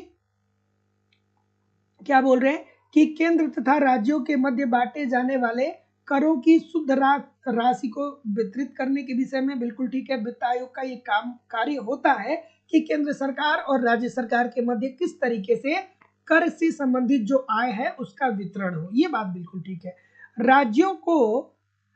राज्यों के बीच इस राशि के अंशों का आवंटन करने के विषय में बात ये भी ठीक है। और राज्यों को केंद्र द्वारा दिए जाने वाले अनुदानों के सिद्धांत के विषय में। तो जितने लोग भी डी बोल रहे हैं उपरोक्त सभी लोग का उत्तर ठीक हो जाएगा। अगला प्रश्न कि वस्तुएं गतिशील हैं क्योंकि साधन गतिशील नहीं है, ये स्टेटमेंट किस अर्थशास्त्री का है? चलिए, खूबसूरत सा प्रश्न है। सभी लोग वीडियो को लाइक और शेयर कर दीजिए और जो लोग भी अभी तक चैनल को सब्सक्राइब नहीं किए हैं चैनल को सब्सक्राइब करके बेल आइकन को जरूर क्लिक कर दीजिए। वस्तुएं गतिशील हैं, इसका मतलब क्या है कि वस्तुएं गतिशील हैं लेकिन साधन गतिशील नहीं है। अमेरिका से कई सारी वस्तुएं भारत में आती हैं, चीन से बहुत सारी वस्तुएं भारत में आती हैं, लेकिन क्या कभी अमेरिका ने अपनी टेक्नोलॉजी भारत में भेजा है? क्या कभी चीन ने अपनी टेक्नोलॉजी भारत में भेजा है? अगर जो उन्होंने अपनी टेक्नोलॉजी को भेजा भी है तो वो 20 साल पुरानी टेक्नोलॉजी को भेजा है, करंट टेक्नोलॉजी को हम लोग को नहीं देते हैं। ठीक है, क्यों नहीं देते हैं? क्यों? क्योंकि फिर हम उनसे व्यापार करना ही बंद कर देंगे। तो ये बात किसने कही थी? तो ये बात कही थी हेक्सर ओहलिन के सिद्धांत में। हेक्सर ओहलिन, इन्होंने क्या कहा था? हेक्सर ओहलिन की थियरी क्या थी? हेक्सर ओहलिन की थियरी थी कि दो देश आपस में व्यापार करेंगे। ठीक है, जैसे मान लीजिए कि भारत हो गया और अमेरिका हो गया। भारत और अमेरिका दो देश हैं, तो दोनों देशों के पास क्या होगा? श्रम होगा और दोनों देशों के पास पूंजी होगा।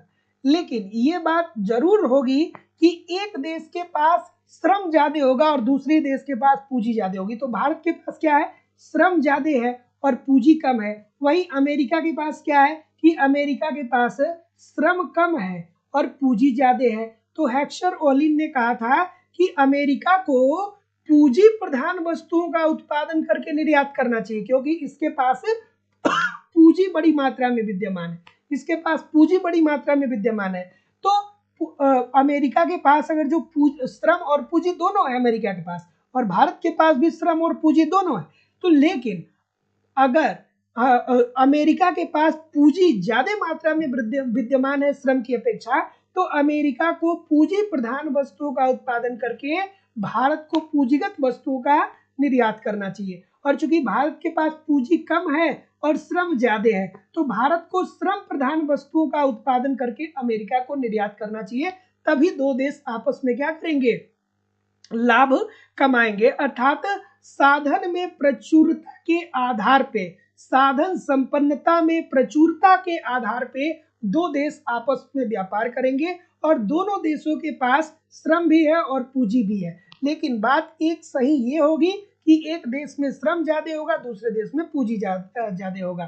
तो ऑप्शन नंबर बी बिल्कुल ठीक हो जाएगा। अगला निम्न संतुलन पास की अवधारणा किसने प्रस्तुत किया? अब देखिए ये प्रश्न बहुत बार पूछा गया है, ये प्रश्न बहुत बार पूछा गया है कि निम्न संतुलन पास सिद्धांत किसने दिया है। तो सबसे पहले तो इस सिद्धांत को आप जानिए कि निम्न संतुलन पास सिद्धांत क्या कहता है। तो निम्न संतुलन पास का जो सिद्धांत दिया गया था वो नेल्सन के द्वारा दिया गया था, और ये सिद्धांत हमें ये बताता है, नेल्सन साहब का निम्न संतुलन पास सिद्धांत हमें ये बताता है, इन्होंने ये कहा कि एक जो अल्प विकसित होता है ना, वो गरीबी के दुष्चक्र में फंस जाता है। अब गरीबी के दुष्चक्र में क्यों फंस जाता है? तो इनका ये कहना है कि जितनी तेजी से उस अर्थव्यवस्था में जनसंख्या बढ़ता है, जितनी तेजी से उस अर्थव्यवस्था में जनसंख्या बढ़ता है, उतनी तेजी से प्रति व्यक्ति आय में वृद्धि नहीं होती है।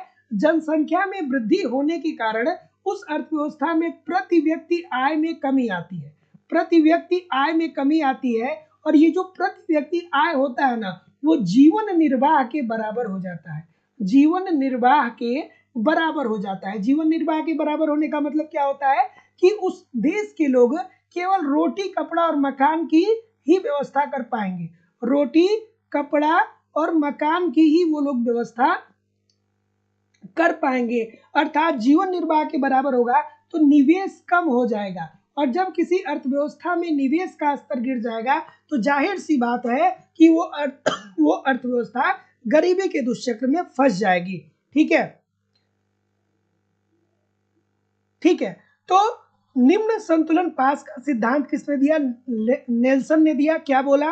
बोला कि जो अल्प विकसित देश होते हैं उनकी समस्या ये होती है कि उनकी जनसंख्या में वृद्धि बहुत तेजी से होती है, और जनसंख्या में तेजी से वृद्धि होने के कारण उनकी प्रति व्यक्ति आय में कमी आ जाती है, और प्रति व्यक्ति आय इतना कम हो जाता है कि उनके पास जीवन निर्वाह करने के लिए ही पैसा आता है, रोटी कपड़ा मकान की ही वो व्यवस्था कर पाएंगे, वो निवेश नहीं कर पाएंगे, अर्थात निवेश का स्तर कम हो जाता है। और जब निवेश का स्तर कम हो जाएगा तो गरीबी के दुष्चक्र में वो अर्थव्यवस्था फंस जाएगी। तो ऐसी स्थिति में क्या करना चाहिए? ऐसी स्थिति में सरकार को क्या करना चाहिए?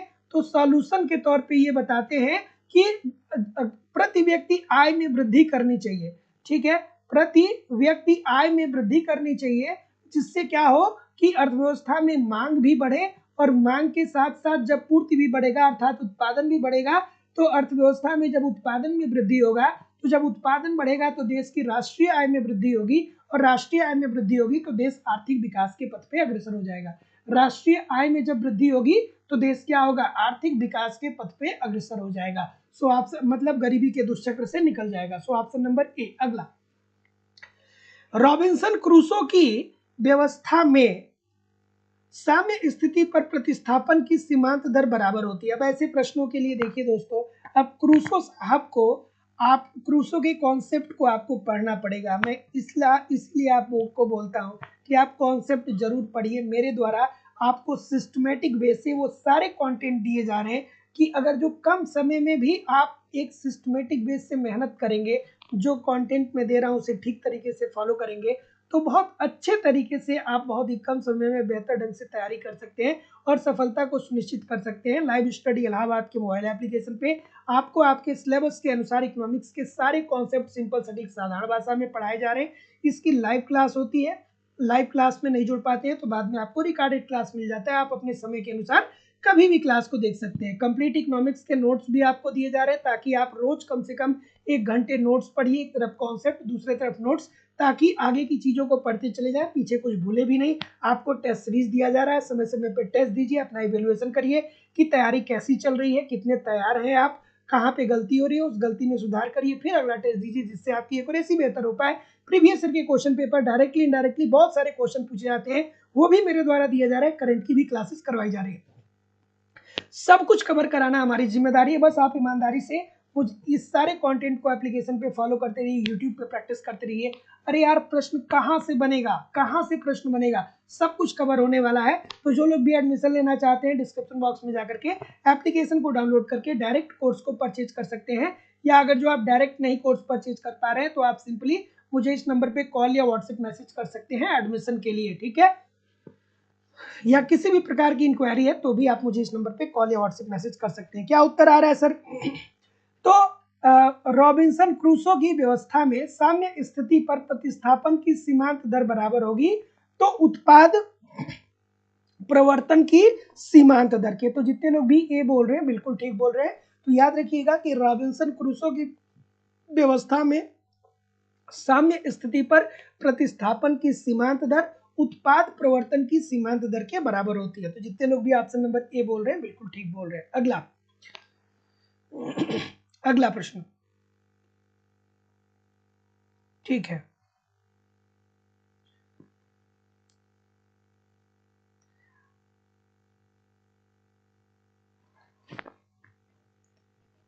हाँ, थोड़ा सा एप्लीकेशन अपडेट हुआ है तो एक दो लोगों को ही समस्या आ रही है, तो आप मुझे व्हाट्सएप पे मैसेज कर दिया करिए। आप लोग क्लास में मैसेज करते हैं, दिन में कॉल क्यों नहीं करते मुझे? ये नंबर मैं आप लोगों के लिए ही तो दिया हूँ ना, आपके लिए ही तो ये नंबर दिया हूँ ना। आप मुझे कॉल करिए या व्हाट्सएप मैसेज करिए, तब तक करिए जब तक आपकी समस्या दूर नहीं हो जाती है, ठीक है। कि उत्पादन रूपांतरण वक्र का मूल बिंदु के तरफ नतोदर होने का कारण क्या है? अगर जो आपने पढ़ा होगा रूपांतरण वक्र को तो आप जानते होंगे। तो जितने लोग भी ऑप्शन नंबर क्या बोल रहे हैं कि सर जी सीमांत उत्पादन रूपांतरण दर क्रमशः बढ़ती जाती है जैसे जैसे वक्र ऊपर से नीचे की ओर जाता है। अब फिर वही बात होगी कि कॉन्सेप्ट पढ़ेंगे तो आपको नहीं, कॉन्सेप्ट पढ़ेंगे तो समझ में आएगा, नहीं पढ़ेंगे तो नहीं समझ में आएगा। तो जितने लोग भी ए बोल रहे हैं बिल्कुल ठीक बोल रहे हैं। अब ये ऐसे प्रश्न है कि इसे एक दो लाइन में हम डिस्क्राइब नहीं किया जा सकता, कोई भी नहीं कर सकता एक लाइन में क्योंकि उसके पीछे लंबी चौड़ी थियरी लगी हुई है। अगला, कि विकास के प्रतिष्ठित सिद्धांत में निम्नलिखित में से कौन सी एक मान्यता नहीं है? खूबसूरत सा प्रश्न है, ठीक है। विकास का अगर जो प्रतिष्ठित सिद्धांत की बात करें, ठीक है, तो विकास का प्रतिष्ठित सिद्धांत क्या बताता है? तो विकास का प्रतिष्ठित सिद्धांत पूंजीवादी अर्थव्यवस्था में तकनीकी प्रगति और जनसंख्या वृद्धि के मध्य प्रतियोगिता को बताता है, ठीक है। पूंजीवादी अर्थव्यवस्था और जनसंख्या वृद्धि में प्रतियोगिता को ये बताता है, ठीक है। और अब फिर वही बात होगी, मैं बार बार बोलता हूं कि कई सारे ऐसे अर्थशास्त्र जिनकी मान्यता आपको जुबान पे होनी चाहिए। जैसे हैरड डोमर मॉडल की मान्यता क्या है, सोलो साहब की मान्यता क्या है, रिकार्डो साहब की मान्यता क्या है, जेएस मिल की मान्यता क्या है, किल्स की मान्यता क्या है, अलेक्जेंडर हैमिल्टन और फ्रेडरिक लिस्ट की मान्यता क्या है, मार्शल की मान्यता क्या है, आपको सैमुअल्सन की मान्यता पता होनी चाहिए, आपको हिक्स और एलन की मान्यता पता होनी चाहिए। अब ये सब तो जुबान पे होने चाहिए, जुबान पे होनी चाहिए, क्योंकि यहाँ से पक्का प्रश्न पूछा जाता है। एक प्रश्न तो पक्का और पक्का पूछा जाता है। क्या उत्तर आ रहा है सर?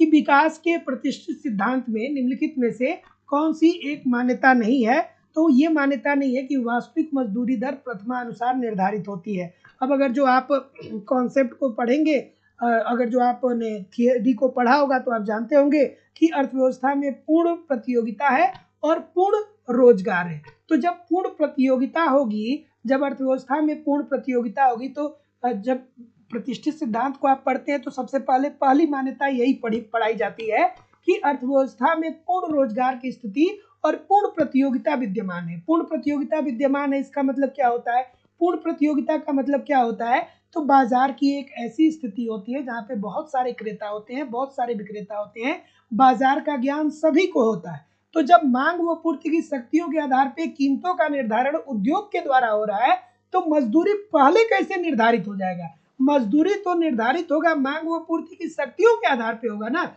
तो सबसे पहले मजदूरी कैसे निर्धारित हो जाएगा भाई? बिल्कुल नहीं होगा, क्योंकि पूर्ण प्रतियोगिता के अंतर्गत कीमतों का निर्धारण मांग व पूर्ति की शक्तियों के आधार पे होता है। So option number A according to the question this is the right answer हो जाएगा। इसकी एक मान्यता आपको और याद आनी चाहिए कि अर्थव्यवस्था में उत्पादन ह्रास नियम लागू होता है। एक बात और आपको याद आनी चाहिए कि अर्थव्यवस्था में मुख्यतः दो भाग होते हैं, एक कृषि होता है, दूसरा उद्योग होता है। प्रतिष्ठित अर्थशास्त्रों को अगर जो आपने पढ़ा होगा तो जानते होंगे। फिर इन्होंने एक और खूबसूरत सी मान्यता बताई कि जो मजदूरी होगा वो जीवन निर्वाह के बराबर होगा।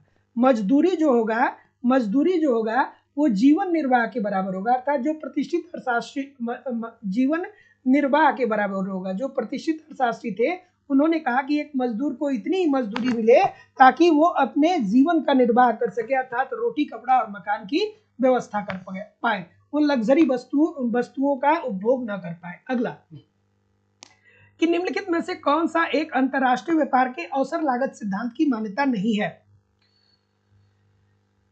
बस ईमानदारी से सेशन को पढ़ते जाइए, ये प्रश्न जब एग्जामिनेशन हॉल में आएंगे ना तो आप पक्का सही करेंगे। बस थोड़ा कंसंट्रेट होके पढ़िए, कंसंट्रेट होके पढ़िए, और उस प्रकार की पढ़ाई न पढ़िए कि परीक्षा आ गया है तो पढ़ लें, है ना। मेहनत से लग जाइए, अपने सारे अपने जितने भी शौक हैं ना उसको थोड़े दिन के लिए त्याग दीजिए। जैसे लोगों के अलग अलग शौक होते हैं कि भैया हम मोबाइल चलाएंगे, हम घूमने जाएंगे, हम टीवी देखेंगे, हम पिक्चर देखने जाएंगे। जितने भी आपके शौक है ना, इसको यार कुछ दिनों के लिए क्या करिए, इसको कुछ दिनों के लिए दबा दीजिए, है ना। अपने शौक को कुछ दिनों तक क्या कर दीजिए, खत्म कर दीजिए। एक ही शौक रखिए, यार हमें पढ़ना है, इस बार नौकरी लेना है। एक बार नौकरी मिल जाएगी, 70,000 रुपये बढ़िया आएगा आपके जेब में, हर महीने का 70,000 रुपये आएगा, पूरी जिंदगी भर आएगा। उसके बाद आपको जो जो जिंदगी में करना होगा करिएगा। अभी इधर उधर भटक जाएंगे तो फिर बेरोजगारी के आलम में जिंदगी जीने का कोई मतलब नहीं होता है ना। तो पूरा मेहनत से लग जाइए, पूरा प्रयास से लग जाइए, किसी भी कंडीशन में इस बार क्या करना है, इस बार चूकना नहीं है। और अगर जो आप पूरी मेहनत से लगेंगे तो दुनिया की कोई ताकत आपको सफल होने से रोक नहीं सकती है, बशर्ते जिस दिन आप अपने आप से आंख में आंख डाल करके ये बात कह सके कि हमने मेहनत किया है, उस दिन आपको कोई सफल होने से रोक नहीं सकता है।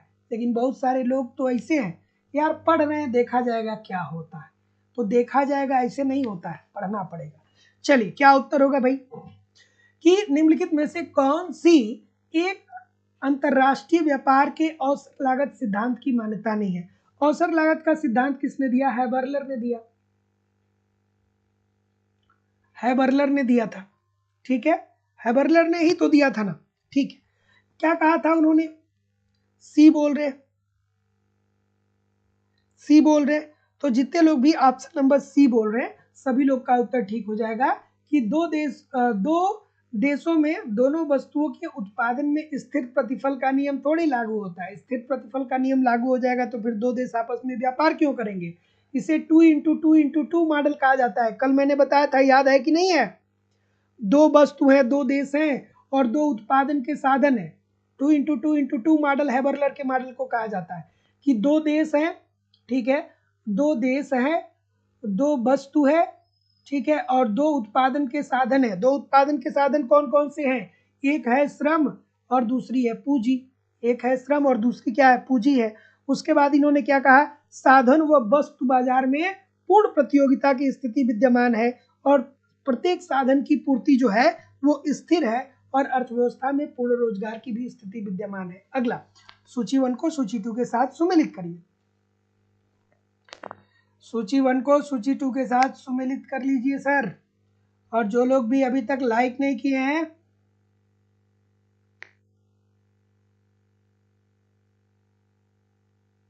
सभी लोग वीडियो को लाइक और शेयर तो कर दीजिए और बेल आइकन को जरूर क्लिक कर लीजिएगा, बेल आइकन को जरूर क्लिक कर लीजिएगा। हाँ, क्या उत्तर आ रहा है?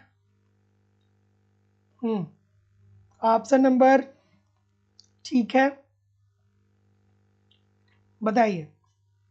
तो जैसा कि मैं देख पा रहा हूं, अमर्त्य सेन की बात करें तो ये तकनीकी चुनाव की बात करते हैं ना, अभी हर्षमैन की भी बात हो रही है। तो हर्षमैन साहब असंतुलित विकास की बात कर रहे थे, रोस्टो साहब ने विकास के 5 चरण बताए थे और गुरनार मेडल ने चक्रीय संचयी प्रक्रिया की बात की थी। अगला 1 सेकेंड, थोड़ा एडजस्ट करना होगा। और कथन और कारण वाले प्रश्न जो हैं इसको बहुत अच्छे से करना है सर, है ना, क्योंकि आज मैंने देखा कम्युनिटी बॉक्स में मैंने डाला था एक क्वेश्चन, बहुत सारे बच्चे गलत कर दिए। अगला, कि लेवेंस्टीन के अनुसार जनसंख्या में वृद्धि विकास की गति को मंद करने वाला कारण है। क्या ये बात सही है? और अगर जो ये बात सही है तो जैसे जैसे आय बढ़ती है व्यक्ति ज्यादा बड़े परिवार का भार वहन कर सकता है। अब लेबेनस्टीन साहब जो थे ये न्यूनतम क्रांतिक प्रयास सिद्धांत देते हैं। लेबेनस्टीन साहब किसकी बात करते हैं? ये न्यूनतम क्रांतिक प्रयास सिद्धांत देते हैं। न्यूनतम क्रांतिक प्रयास सिद्धांत। इसमें इन्होंने क्या बताया? इसमें इन्होंने ये बताया, न्यूनतम क्रांतिक प्रयास सिद्धांत में इन्होंने क्या बताया? इन्होंने ये बताया कि जब जब अर्थव्यवस्था में जनसंख्या बढ़ती है, जब अर्थव्यवस्था में जनसंख्या बढ़ती है तो जनसंख्या बढ़ने के कारण उस अर्थव्यवस्था में प्रति व्यक्ति आय कम होती है। ठीक है, जनसंख्या बढ़ेगा तो प्रति व्यक्ति आय कम होगा। क्यों? क्योंकि प्रति व्यक्ति आय क्या होता है? प्रति व्यक्ति आय इज इक्वल टू क्या होता है? राष्ट्रीय आय अपान जनसंख्या। यही तो होता है ना प्रति व्यक्ति आय। प्रति व्यक्ति आय का फॉर्मूला क्या होता है? राष्ट्रीय आय अपान जनसंख्या होता है। तो जब जनसंख्या बढ़ेगा तो प्रति व्यक्ति आय कम होगा, और जब प्रति व्यक्ति आय कम होगा तो प्रति व्यक्ति आय इतना कम हो जाएगा कि जीवन निर्वाह के बराबर हो जाएगा। तो जब जीवन निर्वाह के बराबर हो जाएगा तो लोग केवल रोटी कपड़ा और मकान की ही व्यवस्था कर सकते हैं, और जब रोटी कपड़ा और मकान की ही लोग व्यवस्था कर पाएंगे तो ऐसी स्थिति में निवेश का स्तर कम हो जाएगा। तो सरकार को क्या करना चाहिए? न्यूनतम मात्रा में निवेश को विनिवेश को अर्थव्यवस्था में बढ़ाना चाहिए, जिससे मांग व पूर्ति क्रियाशील हो सके और अर्थव्यवस्था तेजी से आगे बढ़ सके। तो क्या उत्तर आ रहा है? तो जैसे जैसे आय बढ़ती है व्यक्ति ज्यादा बड़े परिवार का भार वहन करते हैं। ये बात तो ठीक है, लेकिन ये बात वो कहीं करते नहीं है सर। तो जितने लोग भी सी बोल रहे हैं कि सर ए सही है आर गलत है, बिल्कुल ठीक हो जाएगा कि जैसे जैसे आय बढ़ता है व्यक्ति बड़े परिवार का भार वहन कर सकते हैं। ये बात बिल्कुल ठीक होगा, क्योंकि अगर जो करेंगे तो उनकी निवेश क्षमता में क्या आ जाएगी? कमी आ जाएगी। तो जितने लोग भी सी बोल रहे हैं बिल्कुल ठीक बोल रहे हैं। अगला कि विकास का प्रबल प्रयास सिद्धांत बड़े पैमाने के विकास प्रयासों की मांग करता है और सभी विकासशील देश क्षेत्रफल व जनसंख्या में बृहद होते हैं। क्या ये बात सही है? ठीक है, इजी सी बात, इजी सी बच्चों वाली। अब प्रबल प्रयास सिद्धांत किसने दिया, जिसे बड़े धक्के का भी सिद्धांत बोलते हैं? तो ये रोजेस्टीन रोडान के द्वारा दिया गया था ना, रोजेस्टीन रोडान के द्वारा दिया गया था ना बड़े धक्के का सिद्धांत। रोजेस्टीन रोडान के द्वारा दिया गया था ना बड़े धक्के का सिद्धांत। दिया गया था कि नहीं दिया था? इसमें इन्होंने क्या कहा था रोजेस्टीन रोडान ने? बड़े धक्के का सिद्धांत क्या बताता है? कोई बताएगा? बड़े धक्के का सिद्धांत क्या बताता है? तो बड़े धक्के का सिद्धांत क्या बताता है? बताता है कि जब अर्थव्यवस्था में मंदी होती है, मंदी का मतलब क्या होता है कि उस अर्थव्यवस्था में मांग भी अपने न्यूनतम बिंदु पे होता है और पूर्ति भी अपने न्यूनतम बिंदु पे होता है, अर्थात उत्पादन कम होगा और मांग तो होगा ही। तो मांग व पूर्ति दोनों अपने न्यूनतम बिंदु पे होता है। तो ऐसी स्थिति में सरकार को अर्थव्यवस्था में बड़े पैमाने पे विनियोग को बढ़ाना चाहिए, जिससे बड़े पैमाने पे विनियोग को बढ़ाना चाहिए, जिससे अर्थव्यवस्था में मांग भी बढ़ सके और पूर्ति भी बढ़ सके। मांग व पूर्ति दोनों जब क्रियाशील हो जाएगा तो उत्पादन का स्तर बढ़ेगा, और जब उत्पादन का स्तर बढ़ेगा तो देश आर्थिक विकास के पथ पे अग्रसर हो जाएगा। देश आर्थिक विकास के पथ पे अग्रसर हो जाएगा। लेकिन क्या ये बात सही है? ये तो गलत हो गया। सभी विकासशील देश क्षेत्रफल व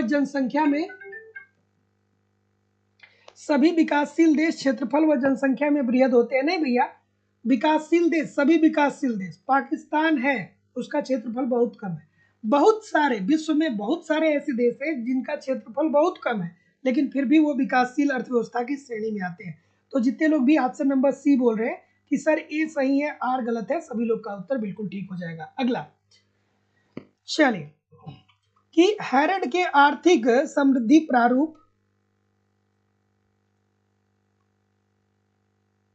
चलिए हैरड के आर्थिक समृद्धि प्रारूप में यदि वास्तविक विकास दर वांछित दर अर्थात GA बराबर बड़ा हो GW से, तो क्या होगा?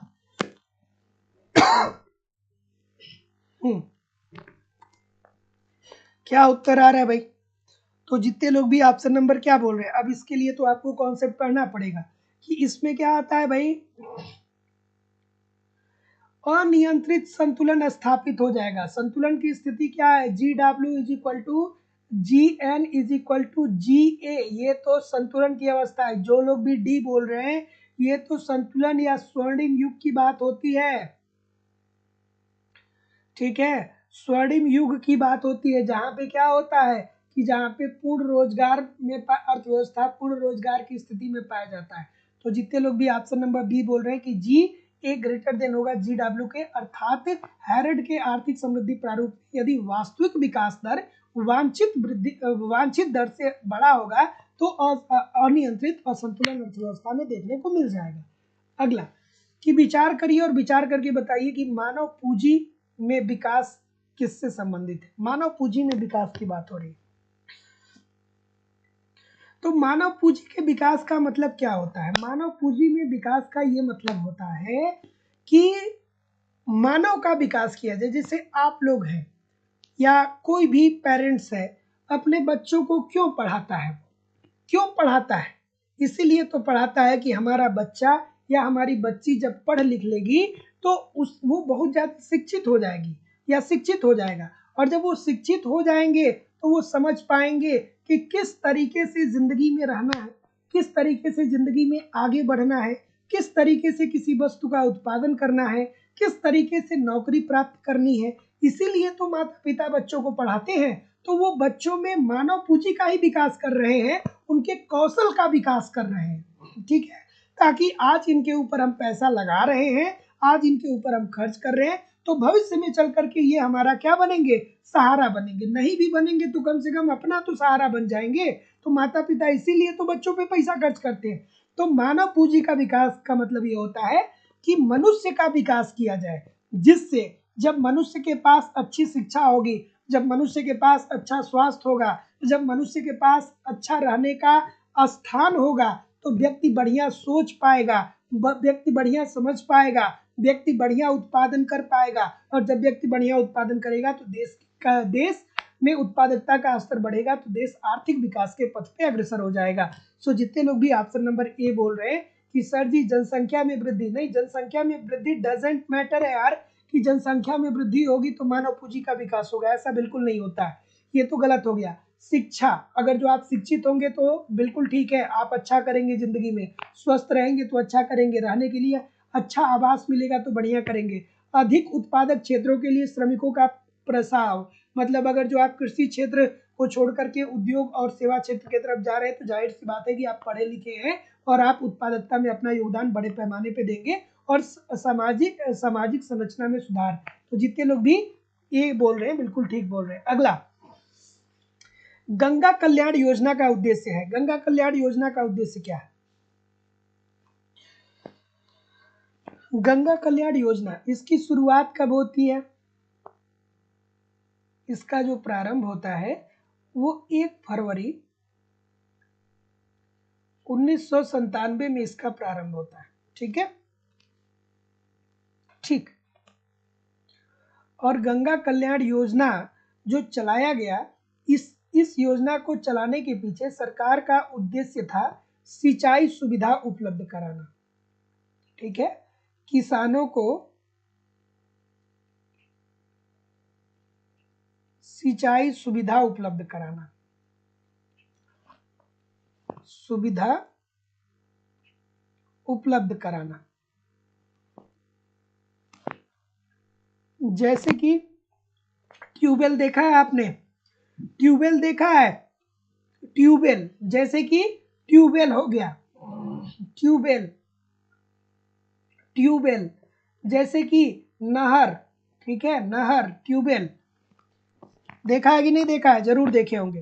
तो जितने लोग भी ऑप्शन नंबर सी बोल रहे हैं कि गरीब किसानों को सिंचाई सुविधा उपलब्ध कराना, सभी लोग का उत्तर ठीक है। तो याद रखिएगा कि गंगा कल्याण योजना की जो शुरुआत होती है वो 1 फरवरी 1997 में होती है, और गंगा कल्याण योजना को शुरुआत करने के पीछे सरकार का उद्देश्य ये था कि जो गरीब किसान हैं उनको सिंचाई सुविधाएं उपलब्ध कराएं, और इसके लिए सरकार ने ट्यूबवेल का और नहरों का क्या किया?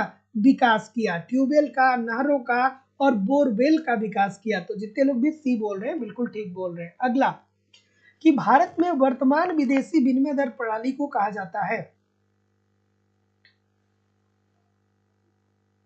चलिए,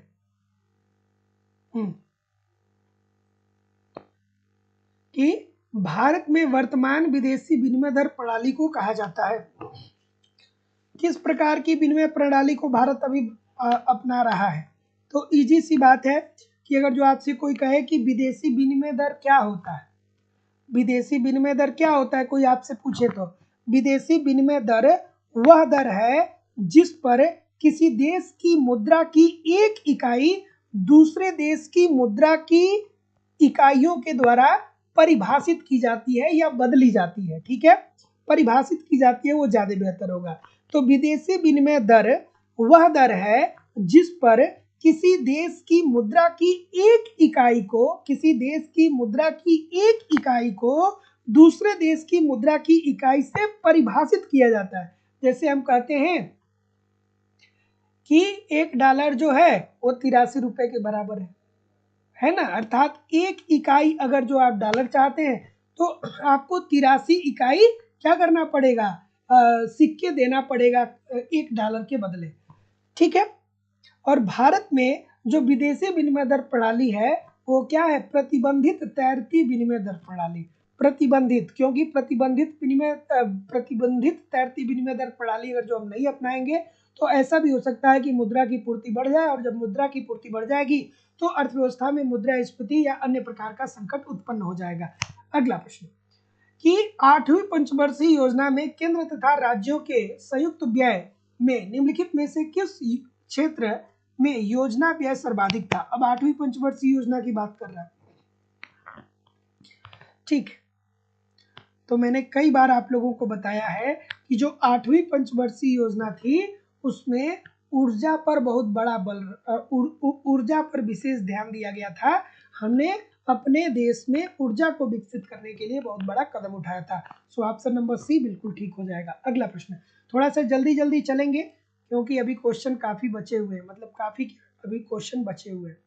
ठीक है, थोड़ा सा जल्दी जल्दी मतलब करेंगे। अब अगला प्रश्न, कि एक वस्तु विलासिता की श्रेणी में आती है यदि उसकी मांग की आय लोच हो। विलासिता की वस्तु, विलासिता की वस्तु का मतलब क्या होता है? तो विलासिता की वस्तुएं ऐसी वस्तुएं होती हैं जो जिंदगी जीने के लिए जरूरी नहीं होती है, लेकिन फिर भी आप आनंद की अनुभूति करने के लिए इन वस्तुओं का उपभोग करते हैं। ठीक है, तो विलासिता की वस्तुएं ऐसी वस्तुएं होती हैं जो जीवन जीने के लिए जरूरी नहीं होती है, लेकिन फिर भी मनुष्य आनंद की अनुभूति करने के लिए इन वस्तुओं का प्रयोग करता है। जैसे कि उदाहरण के तौर पे मैं बताऊं तो जैसे रेडियो हो गया, रेडियो हो गया, ठीक है, जैसे टीवी हो गया, जैसे कार हो गया, जैसे फ्रिज हो गया। तो अगर जो आपके घर में रेडियो नहीं है, टीवी नहीं है, कार नहीं है, फ्रिज नहीं है, तो ऐसा नहीं है कि आप अपनी जिंदगी को सुचारू रूप से नहीं जी पाएंगे, बड़े आराम से जी लेंगे, लेकिन फिर भी आप इन वस्तुओं का उपभोग इसलिए करते हैं क्योंकि आप आनंद की अनुभूति करना चाहते हैं। आप क्या करना चाहते हैं? आनंद की अनुभूति करना चाहते हैं। और विलासिता की वस्तुओं के संदर्भ में आपकी जो आय होती है, तो यहाँ पे जितनी तेजी से आपकी आय में वृद्धि होती है ना, उससे कहीं ज्यादा तेजी से वृद्धि आप इन वस्तुओं पे कर, मतलब इन वस्तुओं पे जो विलासिता की वस्तुएं होती हैं, जितनी तेजी से आपका आय बढ़ता है उससे कहीं ज्यादा तेजी से खर्च आप क्या करते हैं? विलासिता की वस्तुओं पे करते हैं, अर्थात व्यय उससे ज्यादा करते हैं। जिस अनुपात में आय बढ़ता है उससे ज्यादा अनुपात में व्यय इन वस्तुओं पे आप करते हैं। अब आप कहेंगे सर जी कैसे? तो मान लीजिए आपको नौकरी मिलती है तो महीने की आपकी सैलरी कै रुपए की होगी? मान लीजिए 70,000 रुपए आपको सैलरी मिल रही है। ठीक है, आपको महीने में क्या हो रहा है कि जो आपकी इनकम हो रही है, जो आपकी आय हो रही है, वो 70,000 रुपए की हो रही है आपकी महीने की इनकम। लेकिन जब आपको नौकरी मिल जाएगी तो आप समाज को देखेंगे, कहेंगे कि अरे यार हम नौकरी कर रहे हैं तो 4 व्हीलर से घूमेंगे, दोपहिया से थोड़ी अब चलेंगे, चरपहिया से घूमेंगे। तो 70,000 रुपये आपकी सैलरी होगी, लेकिन जब आप कार खरीदने जाएंगे तो कम से कम 10 लाख से 20 लाख रुपए का कार खरीद लेंगे।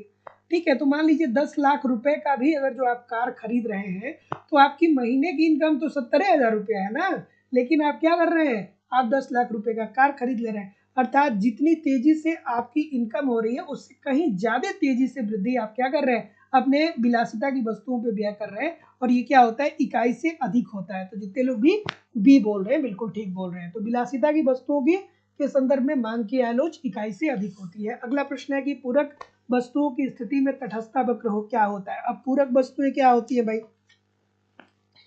पूरक वस्तुएं क्या होती हैं, पूरक वस्तु को संयुक्त वस्तु भी कहा जाता है, संयुक्त वस्तु भी कहा जाता है।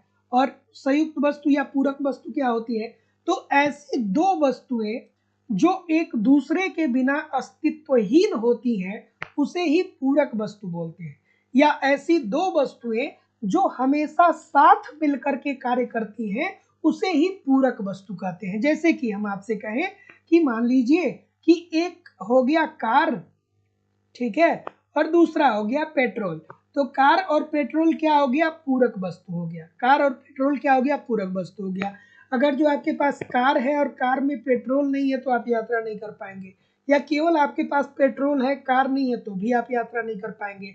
तो अगर जो मान लीजिए किसी कारणवश कार की कीमत में वृद्धि आ जाती है, तो जब अब मांग का नियम बताता है कि कार की कीमत में अगर जो वृद्धि आती है, तो जब किसी वस्तु की कीमत में वृद्धि होती है तो उसकी मांग कम हो जाती है। तो जब कार की कीमत में वृद्धि होगी तो कार की मांग कम हो जाएगी, और जब कार की मांग कम हो जाएगी तो जब लोग कार खरीदेंगे ही नहीं तो पेट्रोल क्यों लोग खरीदेंगे भाई, तो पेट्रोल की भी मांग में क्या आ जाएगी, कमी आ जाएगी। ठीक है, तो इसकी मांग के लोच के संदर्भ में अगर जो बात करें तो ये क्या होता है, ये ऋणात्मक होता है। ठीक है, और यहाँ पे क्या पूछ रहा है, तटस्थ वक्र होता है, तो ये क्या होगा, एक्स अक्ष के समानांतर होता है। तो जितने लोग भी ऑप्शन नंबर यहाँ पे क्या बोल रहे हैं, बी बोल रहे हैं, सभी लोग का उत्तर यहाँ पे बिल्कुल ठीक हो जाएगा। कहीं एल आकार का दे देता है, कहीं समकोण दे देता है, तो ये सारी चीजें ध्यान में रखिएगा। इसीलिए मैं आप लोगों से बार बार बोलता हूँ कि यार कॉन्सेप्ट पढ़ा करिए, कॉन्सेप्ट पढ़ना बहुत जरूरी है। जब तक कॉन्सेप्ट क्लियर नहीं है तब तक बहुत सारी समस्याओं का आपको सामना करना पड़ सकता है। चलिए अगला प्रश्न है कि एकाधिकारी के लिए निम्नलिखित में से कौन सा कथन सत्य है। यदि एम आर सीमांत आगम है, ए आर औसत आगम है तथा ई मांग की कीमत लोच है, तब ऐसी स्थिति में एकाधिकारी के लिए कौन सी बातें सही है आपको बताना है। ठीक है, तो दोस्तों आपको पता होगा, अब फिर वही बात होगी कि M R is equal to क्या होता है, M R is equal to होता है, M R is equal to क्या होता है, M R is equal to होता है ए आर, ब्रैकेट में क्या होता है, ब्रैकेट में 1 माइनस 1 अपान ई होता है। अब इसे थोड़ा सा आप और अगर जो सॉल्व करेंगे तो M R is equal to क्या हो जाएगा, ए आर हो जाएगा, और ई को यहाँ पे गुणा करेंगे, ठीक है, तो ई इंटू 1 ये क्या हो जाएगा, ई हो जाएगा, माइनस 1 हो जाएगा, और ई नीचे रहेगा ही रहेगा। सो ये वाला देख लीजिए, तो क्या उत्तर आ रहा है सर, ए बोल रहे हैं ना, ए बोल रहे हैं ना। तो ध्यान रखिएगा ये दोनों बातें सही है, दोनों परीक्षा में पूछा जाता है, ये भी ध्यान में रखिएगा और इसको भी ध्यान में रखिएगा, दोनों बातों को ध्यान में जरूर रखिएगा, दोनों बातों को ध्यान में रखिएगा। तो यहाँ पे क्या दिया गया है, ये दिया गया है, तो M R is equal to A R, bracket में 1 माइनस 1 अपान ई। अगला, अल्पकाल में एक पूर्ण प्रतियोगी फर्म के लिए जब कीमत में वृद्धि होगी तो क्या होगा। अल्पकाल, अब बहुत सारे लोग को ये भी नहीं पता होता है कि अल्पकाल क्या होता है, अल्पकाल क्या होता है, दीर्घकाल क्या होता है, मध्यकाल क्या होता है। तो अल्पकाल का मतलब कि अगर जो बात हो रही है 1 साल के आसपास की बात हो रही है, आसान शब्दों में बताऊं तो 1 वर्ष की, अगर जो 1 वर्ष के आसपास की बात हो रही है तो अल्पकाल। मध्यकाल का मतलब कि 5 साल के आसपास की बात हो रही है, और दीर्घकाल की बात होती है वहां पे 20 साल या उससे ज्यादा की बात होती है। चलिए क्या उत्तर आ रहा है सर, तो जितने लोग भी ऑप्शन नंबर सी बोल रहे हैं कि देखिए सर, अल्पकाल में पूर्ण प्रतियोगिता के अंतर्गत जो फर्म होती है, अगर अल्पकाल में एक पूर्ण प्रतियोगिता के अंतर्गत किसी फर्म की वस्तु की कीमत में अगर जो वृद्धि हो जाती है तो जाहिर सी बात है कि जब वो अपनी वस्तु को ज्यादा कीमत पे बेच पाएगा तो उसका लाभ क्या हो जाएगा, अधिकतम हो जाएगा। लेकिन पूर्ण प्रतियोगिता के अंतर्गत दीर्घकाल में फर्में जो होती है वो हमेशा और हमेशा ही सामान्य लाभ कमाती है। जैसे कि कोविड के समय में आपने देखा कोविड के समय में कुछ फर्में ऐसी थी जो बहुत ज्यादा लाभ कमा ली, लेकिन अभी वर्तमान में देखिए उनका क्या हो गया, फिर वो संतुलन की स्थिति में आ गए हैं। तो जितने लोग भी सी बोल रहे हैं बिल्कुल ठीक बोल रहे हैं। कोविड के समय में सैनिटाइजर और मास्क खूब बिका था। तो जो सैनिटाइजर और मास्क बनाने वाली कंपनियां थी वो खूब लाभ कमाए, लेकिन क्या अब सैनिटाइजर और मास्क बना उतना ज्यादा बिक रहा है मार्केट में? नहीं बिक रहा है। तो अब वो सामान्य लाभ की तरफ मूव कर जाएंगे। तो अब इजी सी बात है कि किक ई नाग रेखा का ऊपरी भाग क्या है? तो पाल स्वीजी साहब ने जो विकुंचित मांग वक्र की बात की थी, वो पाल स्वीजी साहब ने अल्पाधिकार में विकुंचित मांग की बात की थी और बताया था कि जो ऊपर वाला वक्र होता है वो लोचदार होता है और जो नीचे वाला वक्र होता है वो बेलोचदार होता है। ठीक है, सो क्या उत्तर आएगा भाई? सी ए होगा ना, अधिक लोचदार होगा। अगला थोड़ा सा एडजस्ट करना होगा। अब देखिए, अब ये प्रश्न बस मैं इसलिए लाया हूं ना कि अब जो पढ़ा होगा कॉन्सेप्ट वो बता पाएगा, जो नहीं पढ़ा होगा वो नहीं बता पाएगा। इजी सी बात है, इसको एक लाइन में डिस्क्राइब भी नहीं किया जा सकता है। तो एजवर्थ बॉक्स मानचित्र में दो उपभोक्ताओं के तटस्थ वक्रों के स्पर्श बिंदुओं के बिंदुपथ को कहा जाता है। चलिए भाई बताइए, ये क्या है? ठीक, तो इसे हम लोग बोलते हैं दोस्तों प्रसंविदा वक्र या संविदा वक्र। और इसकी बात कौन करता है? इसकी बात कौन करता है? इसकी बात कौन करता है? एजवर्थ साहब करते हैं। एजवर्थ साहब करते हैं। तो जितने लोग भी सी बोल रहे हैं ठीक बोल रहे हैं। अगला, सीमांत उपयोगिता ह्रास नियम। गलत नहीं होना चाहिए प्रश्न, पुराने वाले बच्चे गलत करेंगे तो फिर ठीक नहीं होगा। ये प्रश्न आपसे गलती नहीं होनी चाहिए, क्योंकि आज से पहले जितनी बार इस प्रश्न को मैं लाया हूं मैक्सिमम बच्चे गलत किए हैं। आज से पहले जितनी बार इस प्रश्न को मैं लेकर के आपके सामने आया हूं मैक्सिमम बच्चे गलत किए हैं। इस बार गलत नहीं होना चाहिए, है ना? क्या उत्तर आ रहा है सर?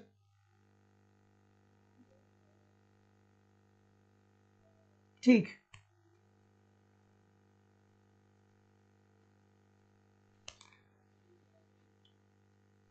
ये बी जितने भी बोल रहे हैं ना, ये बी जितने भी बोल रहे हैं ना, मैं क्या बताऊं, मैं आपको वार्न भी कर रहा हूं कि ये गलत गलत आप लोग करें, फिर भी बोल रहे। चलिए देखते हैं कि सीमांत उपयोगिता ह्रास नियम। अब जो लोग भी कह रहे हैं ना कि बी ठीक है, वो उल्टा बोल रहे हैं, वो उल्टा बोल रहे हैं। अगर जो प्रश्न इस तरीके से बनता है कि मांग वक्र नीचे की तरफ गिरता हुआ होता है, इसका कारण क्या है? इसका कारण क्या है? तो इसका कारण में आप कह सकते हैं कि सीमांत उपयोगिता ह्रास नियम। ठीक है, इस अगर जो ये क्वेश्चन हो तो ये उत्तर हो सकता है, लेकिन अगर जो ये क्वेश्चन है तो ये उत्तर नहीं हो सकता है, सीधी बात है ना? तो देखिए, सीमांत उपयोगिता ह्रास नियम हमें क्या बताता है? सीमांत उपयोगिता ह्रास नियम हमें बताता है कि जैसे जैसे किसी वस्तु की उत्तरोत्तर इकाइयों को हम लोग बढ़ाते चले जाते हैं, उससे मिलने वाली उपयोगिता कम होने लगती है। और जब उससे मिलने वाली उपयोगिता कम होने लगती है तो हम उसकी मांग को क्या कर देते हैं? कम कर देते हैं। सीमांत उपयोगिता ह्रास नियम को गोसेन का प्रथम नियम कहा जाता है। ठीक है, गोसेन का प्रथम नियम कहा जाता है। लेकिन सीमांत उपयोगिता ह्रास नियम को विकसित किसने किया था? तो मार्शल ने किया था।